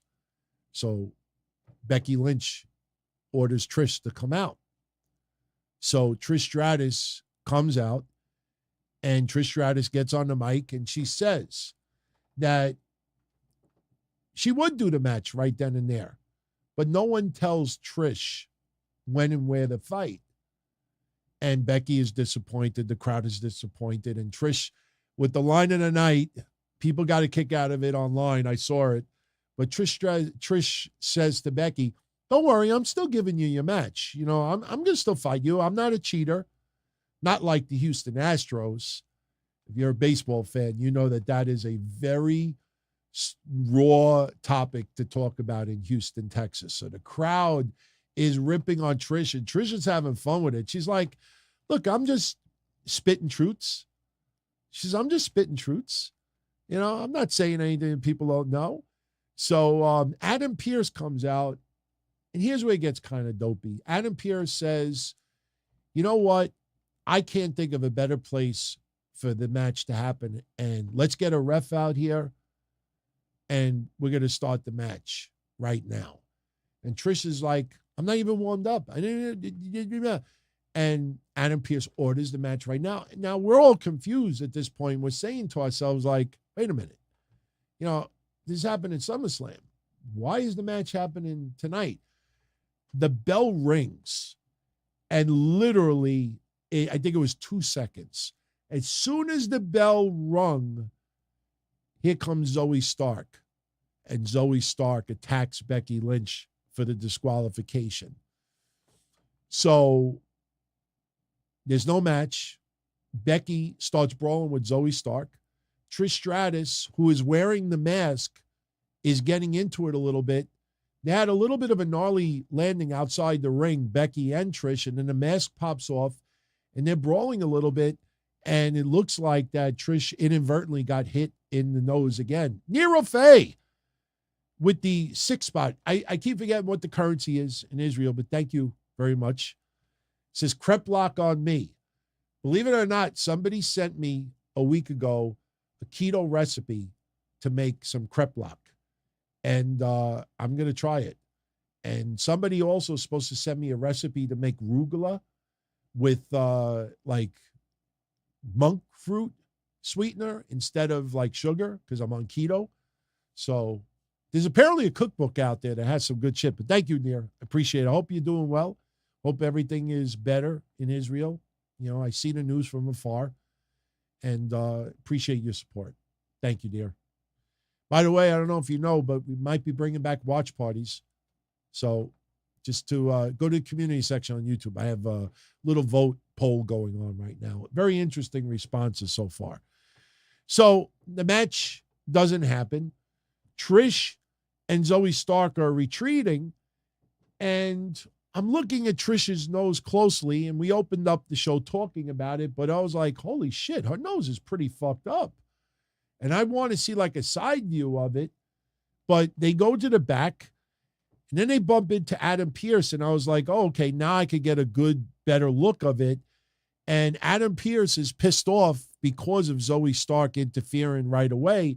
And Trish is like, look, we had the match. You wanted a match. We had the match. Zoe got interfered. Hey, that's what happens. So Adam Pearce says, no, you're not getting away with this quickly. So now I'm thinking, okay, here comes the SummerSlam match. And then Adam Pearce says that Trish Stratus will take on Becky Lynch, and it'll be in 2 weeks in Manitoba, Canada. And by the way, Zoe Stark will be banned from ringside. And Trish is not happy about it. And if you remember, a couple of weeks ago, I said that the split between Trish and Zoe Stark is about to happen. If you go on social media last week, WWE showed a little footage of Zoe Stark and Trish Stratus arguing in the back after Zoe Stark lost the match against Becky Lynch. If you didn't see that video yet, I can't share it here, but go on WWE social media, do a little search. You can watch the video. They're starting to plant the seeds of that split because Trish is not going to be here for the long term. She's going to be here a little bit longer, and then that's it. She goes back to, she'll be more involved with WWE compared to recent years, but we're at the tail end of Trish Stratus's in-ring work. I wonder if she has a match against Zoe Stark before she steps away again. Something I got to think about a little bit. But as I showed you early on, here's the close-up again of her nose. And, she still has issues. So the match is off, more for safety precautions than anything else. Then we had the main event tonight. And honestly, the main event was fun. Sami Zayn is great. Seth Rollins, Dominic is in the zone, and Damian Priest is doing what he does. But everything about this match came down to what we expected it to be. Finn Balor getting involved. Rhea Ripley getting involved. No Kevin Owens. Kevin Owens is taken out. Obviously, Raquel Rodriguez, not an issue after what happened earlier in the night. Liv Morgan is non-existent now. So it's 4-on-2 technically. And towards the latter part of the match, Damian Priest gets the upper hand on Seth Rollins. Now, the Money in the Bank briefcase is sitting on the announcer's table. Finn Balor is at ringside. Finn Balor grabs the briefcase. And Damian Priest wants the briefcase. He's going to cash it in and face Seth Rollins tonight for that championship, even though the match is still going on. And this is what I hate more than anything about the Money in the Bank briefcase. I took one screenshot from the match tonight, and this pretty much sums up what the story was. Finn Balor grabs the briefcase. Damian Priest wants it. Finn Balor takes a second and is thinking about it. Wait, I got a match Saturday at SummerSlam. He wants to cash in. So Finn Balor pauses for a second, and then Finn Balor gives the briefcase to Damian Priest. Go cash it in. Go cash it in. Beat him. Beat him. That's not what I didn't like. That I was fine with. What I fucking hate more than anything about this briefcase, and it happens every year, and it did it again tonight. Damian Priest takes the briefcase, hands it to the referee, says, I want to cash in. How do I say this without getting my mouth in trouble? The referee turns into somebody who is on life support in a hospital. The referee turns into an absolute imbecile. The referee suddenly has brain farts upon brain farts, wet, liquidy brain farts. Damian Priest is given in a briefcase, and the referee, you look at him, he's like, you really want to cash in? Are you sure you want to cash in? You want to cash in? And Damian Priest is like, I'm cashing in. It looks so awful on TV. And WWE does that shit every goddamn year. Damian Priest, I mean, honestly, if we're in a politically incorrect era, I would say, hey, stupid motherfucker, do you understand English? Do parle español? Conchi caca conca? Tu parle italiano? What fucking language did you not understand? I want to cash in. It looks so stupid. So what happens? Seth Rollins nails Damian Priest. Sami Zayn hits a Helluva kick. Dominic Mysterio gets the briefcase thrown into his head. Rhea Ripley is crying up a storm at the other side of the ring. And Seth Rollins with the curb stomp. 1, 2, 3. And they walk off. And I'm like, it's the referee shit is so goddamn awful. I understand the storyline, and I know obviously you can't cash in right now, but when it gets to the point that you're literally the referee's holding the briefcase, Damian Priest holding the briefcase, and like the referee like turns into a fucking guidance counselor. Damian, are you sure you want to cash in? Just think of the ramifications. There's SummerSlam Saturday. That's what it almost feels like. That the referee is like, try. Are you sure? Come on. I wouldn't even like think it out if I was stoned beyond belief. Dude, we'll have the referee. Awful. Hated it. I know everybody's laughing in the chat. I'm trying to make it a little funny, but that was awful. And they do it every goddamn year. They do it with Io Sky too. And Io Sky, listen, I'm not trying to be a dick, but, her English is not all that great. So she talks very, very slow. And the referee almost still acts like she don't understand. I want to cash in. I cash in. I hate that. So that's how we ended Raw tonight. Okay. Let's start bringing this home because we went longer than I expect to. Oh, okay. Little history preview, some ratings. We'll probably hit the 2-hour mark. We'll end at 2 hours on the nose. We're at an hour and 48 right now, so 11 minutes and we'll get out of here. I almost sound like 2-minute warning. 11 minutes and we're out. All right. Couple of things really quickly. Next week, we're going to do it. I think this week, with everything going on, let's wait. But, as as we confirmed and got it straight from them, in December, Matt Riddle and Misha Montana are going to have a kid. They're going to have a baby. We don't know if it's going to be a boy or a girl yet. But since they've become friendly, especially with Misha, we're going to send a nice little shower gift for the two. And I have her registry for the baby shower. And it's a cute little registry. I'm not going to say where it is, because that's private. But what we're going to do is all of you out there can be part of it. If you want to, and we'll probably do it in the form of super chats. If anybody super chats next week and you want to be part of it. I don't want anybody to be forced to contribute. Maybe you don't like either one of them. But if people want to be part of it, if you super chat it, I'm going to get a big baby shower card with the gift because you all are going to have an opportunity to pick it. I'm going to post live their registry and we'll take votes. And whatever you guys decide we should give them, we'll give them. But I'm going to get a big card. And anybody that contributes, your name will be in the card also. And it will be sent to them. So. All right, that's next week. Little history preview. Yeah, unfortunately, it's the anniversary of Roddy Piper's passing, but it's also the anniversary of Roddy Piper getting stabbed in the chest after a match that he had with Jack Briscoe for the Mid-Atlantic Heavyweight Championship.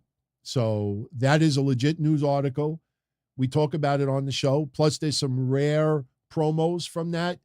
Oh, yeah, and that's Roddy Piper with the championship giving everybody a little fuck you. So we got some vintage Piper this week. Even though he passed 8 years ago today, we could still celebrate his career a little bit.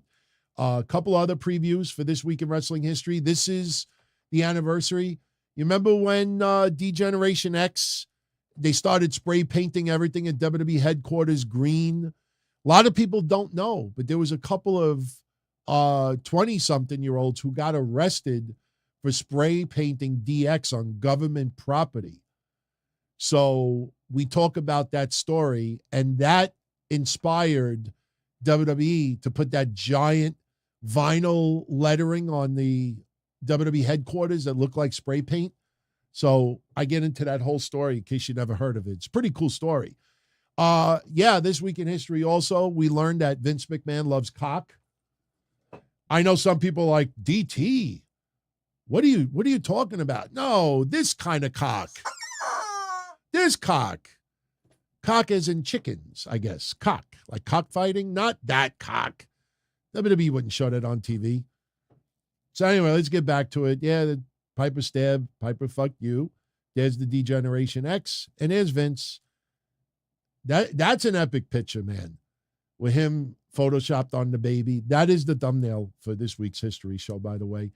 All right, this week also, we had the confrontation with CM Punk making his return and Triple H making all these promises, and CM Punk's looking at the crowd like, what the fuck is this guy talking about? By the way, it is also the anniversary of CM Punk's debut in the WWE. When he showed up in ECW, this week in history, we cover his WWE ECW debut. Shawn Michaels doing his Hulk Hogan impersonation on Larry King Live, that satire, that is celebrated this week as well. We have Lance Storm, who became Lance 3 belts in WCW this week. So Lance Storm making a little bit of history. I think Great Sasuke this week in history also. Yeah, there's the unfortunate, screenshot of Roddy Piper passing the tribute to Roddy Piper on Raw. That happened 8 years ago today. Brian Hildebrand tribute show. That was cool because you had wrestlers from all different promotions. There's a nice, cool screenshot of Eddie Guerrero and Chris Jericho with Brian Hildebrand, who passed away way too young. I think he died of cancer as well. This week in history, Lex Luger became the WCW heavyweight champion. That was one of the biggest moments on Nitro history. And that happened this week. He didn't hold the belt all that long, if I recall. This week in history, Miss Elizabeth made her WWF debut. You had all the managers wanting to become the manager of the Macho Man Randy Savage. This week in history, we learned it was Miss Elizabeth. And I also think we found out the cause of death for Miss Elizabeth's passing this week. Yeah, there's the CM Punk debut that happened this week. Ron Simmons making history, black heavyweight champion, first black heavyweight champion for WCW. This little thing, dressed in Goldust attire and makeup with Goldust and Booker T, you're going to have to tune into the history show to learn what that's all about. Another crazy moment in history. There's Sasuke making history, holding all of those belts this week. We talk about that. But there is a screenshot coming up I think people will love. This is the Thrill Seekers. This is Lance Storm and Chris Jericho very early in their career. For all of you out there that know about the Muda scale, that's based on how much blood that you gush. This week in history is the bloodiest match that Chris Jericho has ever had in his history. It is one of the most bloodiest matches I've ever seen. As a wrestling fan, watching wrestling since '79, if you have never seen the match that we talk about, you got to go out of your way to watch it. You will not believe how much Chris Jericho bled in that match. It's crazy when you see it. All right. What else do we got? We shouldn't have too many pictures. Oh, this is awesome. This was so hard to investigate. And I actually got the whole story, and we talk about it. PlayStation 2 was hyping up SmackDown versus Raw. That was a video game that everybody was looking forward to, including me. We were doing Insane Creator Wrestlers back then. And what PlayStation 2 magazine did was they did a four special covers featuring WWE women. They have 4 different covers. And there is a controversial story behind the magazines. And I challenge anyone to do a little research, and you will not find it. As you see, Trish Stratus is one of the women that has a cover. We also had Sable, who had a cover. Then we had, Tori Wilson, who was on the cover. And the fourth woman was Stacy Keibler. And if you do a Wayback Machine search, if you check old forums and message boards, if you do Google image searches, if you check the history of PlayStation 2 magazine, you will not find the cover of Stacy Keibler. So all I could put is a giant question mark. It still continues. The case of Stacy Keibler's cover on PlayStation 2 is still a mystery to this day. That's why I used to love doing these history shows. We uncovered so many stories that a lot of people never heard of before. That was pretty wild back then. Let's see what else we got. Oh, Choppy Choppy Your Pee-Pee. You best damn believe we have the audio on this episode. This was the night that Kai and Tai, Choppy Choppy, Val Venus's pee-pee. Yeah, that is an actual screenshot from Monday Night Raw. Val Venus legitimately had no clothes on. I do have a version of that picture with his bare ass. If you do a Google image search, you could see it for yourself. I will not post it here. We do not want to have any issues, especially amongst the youngins out there, but that is a legit screenshot. I think that's it for this week. Yeah, that is the preview, the pictorial preview for this week in wrestling history. So we're going to wrap this up with a little bit of ratings, and it would have been nice if I had it on my screen, but have no fear. Everything is usually a second or two away. So some very interesting ratings tidbits from last week that I want to share with you. And I promise that's not clickbait and it's not overhyping stuff.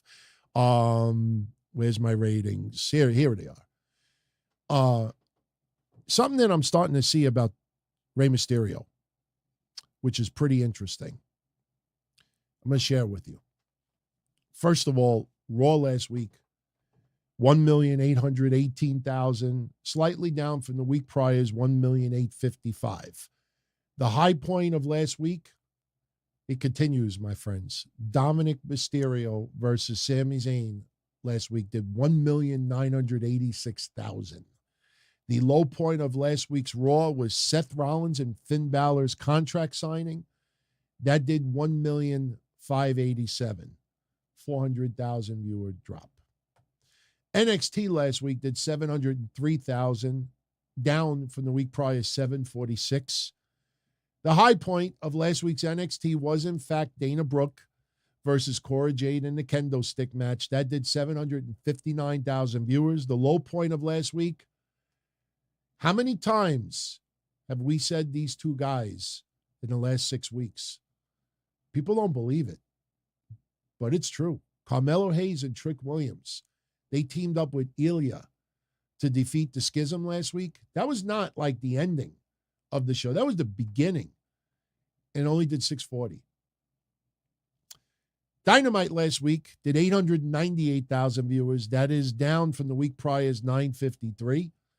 The high point of last week's Dynamite, this might surprise some people, the Jack Perry, Jerry Lynn confrontation, and Pac versus Gravity. But if you want to hear something interesting, that quarter did 996. But as the match with Pac versus Gravity continued, the rating nosedived to 863,000. Pac versus Gravity lost 130,000 viewers as the match went on. Now, I don't want to get too technical right now. I'll elaborate more on Wednesday. We'll probably do a Wednesday Night Dynamite this week. I don't see why we won't. But I will say this. If you pay close attention, people are now blaming AEW ratings declines during the show on commercial breaks. On Wednesday, I will be prepared, and I will not use old examples. I'll go to last 2-3 weeks.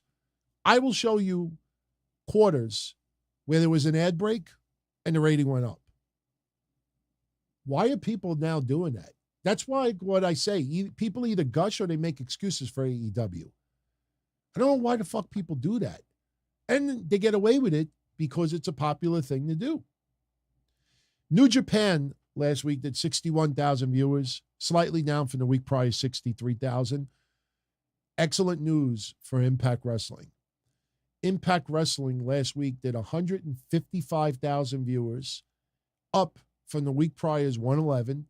But not only that, Impact Wrestling last week scored their highest rating in 18 months. Props, Impact Wrestling. We've been talking about it. And it's nice to see people starting to acknowledge Impact a little bit more.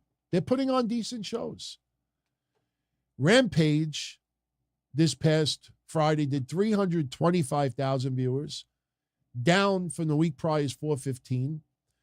And we have a little fun right now with Rampage and with SmackDown. You know, there's a little term, insanity. I think insanity is doing the same thing over and over again. Is that what it's called? And expecting a different outcome? Well, Rampage and SmackDown 2 weeks in a row had an almost identical scenario happen. It's pretty cool when you hear it. This past Friday, the high point of Rampage was the Tag Team Battle Royale. Did 377,000 viewers. The week prior's high point of Rampage was the Royal Rampage match, which did 473,000 viewers.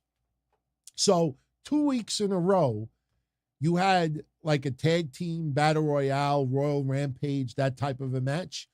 That was the high point of both Rampages. The low point for both Rampages the last 2 weeks is a topic that we keep talking about here that no one is talking about out there. You tune into my shows weekly. For the last 2 months, we have been pointing out that every week there is, for the women's division in WWE, every week, it seems almost every week that the women are dominating in the ratings. Sometimes it's Raw, sometimes it's SmackDown, sometimes it's NXT. Rhea Ripley and Natty, not too long ago, highest quarter of the night. Io Sky and Charlotte Flair, other than the Bloodline, of course. I mean, the Bloodline, you're not going to compete with that. Dana Brooke this past Wednesday. For AEW, though, it's the opposite.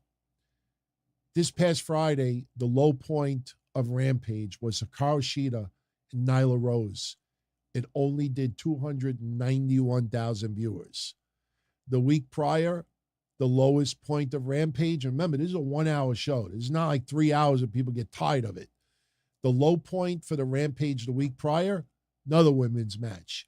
Chris Statlander versus Marina Shafir did 359,000. So we had 2 weeks in a row, identical outcomes. And for SmackDown, the same thing. Now, the week before, we have to give a little asterisk because SmackDown was on FS1, so the numbers were lower. But interesting that the same name popped up twice. SmackDown this past Friday did 2,324,000 viewers. That is slightly down from the week prior's. Well, actually, no, it's up from the week prior's 1,230,000. I was looking at the week before because FS1, we really cannot compare it. 1,200,000. You don't want to write, oh, SmackDown doubled their viewers. That's deceiving. But get a load of this. The high point from this Friday's SmackDown was Roman Reigns and Jey Uso opening up SmackDown. That did 2,579,000 viewers. The high point from SmackDown the week earlier was Roman Reigns and Jey Uso's Rules of Engagement. That did 1,482,000 FS1. But Roman Reigns, Jey Uso, high points 2 weeks in a row. The low point of SmackDown 2 weeks in a row. On FS1, the low point was Rey Mysterio versus Sheamus versus Cameron Grimes versus LA Knight, which only did 1,000,007. Okay. FS1, maybe a lot of people didn't realize that they were on, so they tuned in a little bit later. Well, this past Friday, the low quarter again, Rey Mysterio versus Santos Escobar did 2,191,000 viewers. Now, the women's segment in the back, remember when Chelsea Green and Sonya bumped into Bianca and then Charlotte showed up? So if you're going to say to me, well, DT, maybe the fans started tuning out after Santos and Rey, and maybe the women, they tuned out. Well, I'm prepared. The quarter before, that was Santos and Rey starting the match. That quarter before was 2,199,000. So the quarter before was almost identical. Not only that, 400,000 viewers tuned out from the Jey Uso Roman Reigns Open this past Friday to the opening match, which was Rey versus Santos Escobar. This is now the fourth time, I think in 7 or 8 weeks, that Rey Mysterio has had the lowest quarter on SmackDown. I'm not throwing shade on Rey Mysterio, but I'm just pointing out that it's very interesting that Rey's name keeps popping up on the lowest quarters of SmackDown. And the last 2 weeks, identical. Roman and Jey, high. Rey Mysterio in a match, low. So, remember Rey and Karrion Kross, lowest part of the night. Rey took on LA Knight, lowest quarter of the night. So, I don't know what it is, but it's definitely something that we've noticed. That's why I like to get into these little details, because you pick up on things, you know. But so that is, and Collision, we'll know Collision's rating for July 29th tomorrow. So we'll talk about that on Wednesday Night Dynamite. But the week before, you might get a kick out of this. The high point was the opening of Collision that had Ricky Starks, CM Punk, Christian, and Luchasaurus. Darby Allin got involved as well. That led up to the tag team main event from that night. I think Darby and CM Punk teamed up. That did 665,000 viewers. The low point, once again, no disrespect, but Action Andretti, Collision viewers are not interested as much, I should say. Him teaming up with Darius Martin, they took on Bullet Club Gold, 555,000 viewers. I think this is the second time that AEW put the young guys on Collision and they took a dive with numbers. Not a big dive, but I will say this. The July 22nd Collision was the first episode since it's been on the air that you saw a steep drop. And then they recovered a little bit as they went along. They recovered a little bit, but this is the first time that you saw a significant drop. And in this case, it was 110,000 viewers, 110,000, because Action Andretti and Darius Martin was right after the opening segment. So you had 110,000 people tune off during that match. After the match was over, it recovered a little bit and it gradually went back up. So it wasn't that people were just tired of Collision and wanted to go to sleep, because as the show went along, the ratings started to rebound. So we talked a lot tonight. Did not plan on talking this much tonight. Oh my God, it's 1:15 in the morning. By the time I edit this and put it online, I'm probably not off it. Plus, I want to watch Cody tonight. So I'm going to jet out of here. And I hope you enjoyed this episode. Love doing it for you guys. I appreciate the support. Tell a friend. Let them know that the channel exists, whether it's DonTony.com with the audio or here doing video. Don't forget, Kevin and I, Tuesday night, we'll be doing a SummerSlam preview and predictions. We'll also talk a little bit about what we think is going to happen beyond SummerSlam, and that'll be online for everyone. And again, if you're a part of our Patreon family, patreon.com/DonTony, you could join us live and interact with everybody who's joining us as well. And that's it. So as far as a few of you were asking, as far as a SummerSlam review, it's probably going to be next Tuesday with Kev as well. I will talk to Kev tomorrow about that. Some of you still complaining, like, please do it on Saturday night, bring it on YouTube. It's about schedule. It's about schedule. If Kev wants to do a review with me next week, then we'll do it on Tuesday. Everybody and their mother is doing a review on Saturday night.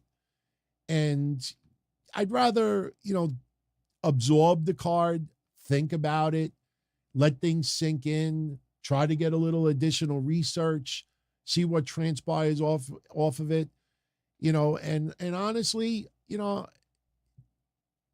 lot of you out there, I appreciate the support, but I see a lot of names on a lot of other shows live, and I'm like, man, I'm not staying up till 4:30 in the morning so everybody could tune into other people's streams live and then check me out on a replay. So I'll talk to Kev, and if Kev cannot do it next Tuesday, then I'll do a recap Saturday night. But if Kev is able to do it, then we'll do it next Tuesday. So, all right, everyone, if you enjoyed the show, give it a thumbs up. If you're not a subscriber yet, consider subscribing. It's free. If you want to become a channel member, absolutely. We are going to do a predictions contest this weekend. We'll do one on Patreon and we'll do one on YouTube for the channel members. So look out for that. I'll probably put the contest up Thursday night. So that'll give you about 36 hours or so to put your entry in. And you can win some serious cash out of it. So, all right, guys, I'm going to rest my voice. We've done a lot of talking the last couple of days. So I thank you for joining me. Much love. Enjoy the rest of your night. You're welcome to post some comments in the comment section after the show is over. I read them. I respond to as many as I can. And, others are reading your stuff as well. So if you have something you want to talk about, post it. Be well, everybody. Much love. As far back as I can remember, I always wanted to be a podcaster. For me to live any other way was nuts. To me, those goody-good people who worked shitty jobs for bum paychecks and took the subway to work every day and worried about their bills were dead. I mean, they were suckers. They had no balls. If I wanted something, I just took it. I ran everything. I paid the bills. I paid the hosts. I even paid the masked maniac. Everybody had their hands out. Everything was for the taking. We always called each other good fellas. You would always hear from somebody. You're gonna like Don Tony. He's all right. He's a good fella. He's one of us. But if you're part of my crew, nobody ever tells you they're gonna get rid of you. It doesn't happen that way. There weren't any arguments or curses like in the movies. See, your haters come with smiles. They come as your friends, the people who've claimed they care the most for your life. And now that's all over. And that's the best part. Today everything is different. There's lots of action. I don't have to wait around for everything like everyone else. Oh, I didn't get the vaccine? Fuck you, vaccine me. Oh, your delivery guy has COVID? Fuck you, feed me. Right after I moved here, I ordered egg noodles and ketchup, and I got spaghetti with meat sauce. I'm no longer an average nobody, while they get to live the rest of their lives like a bunch of schnooks.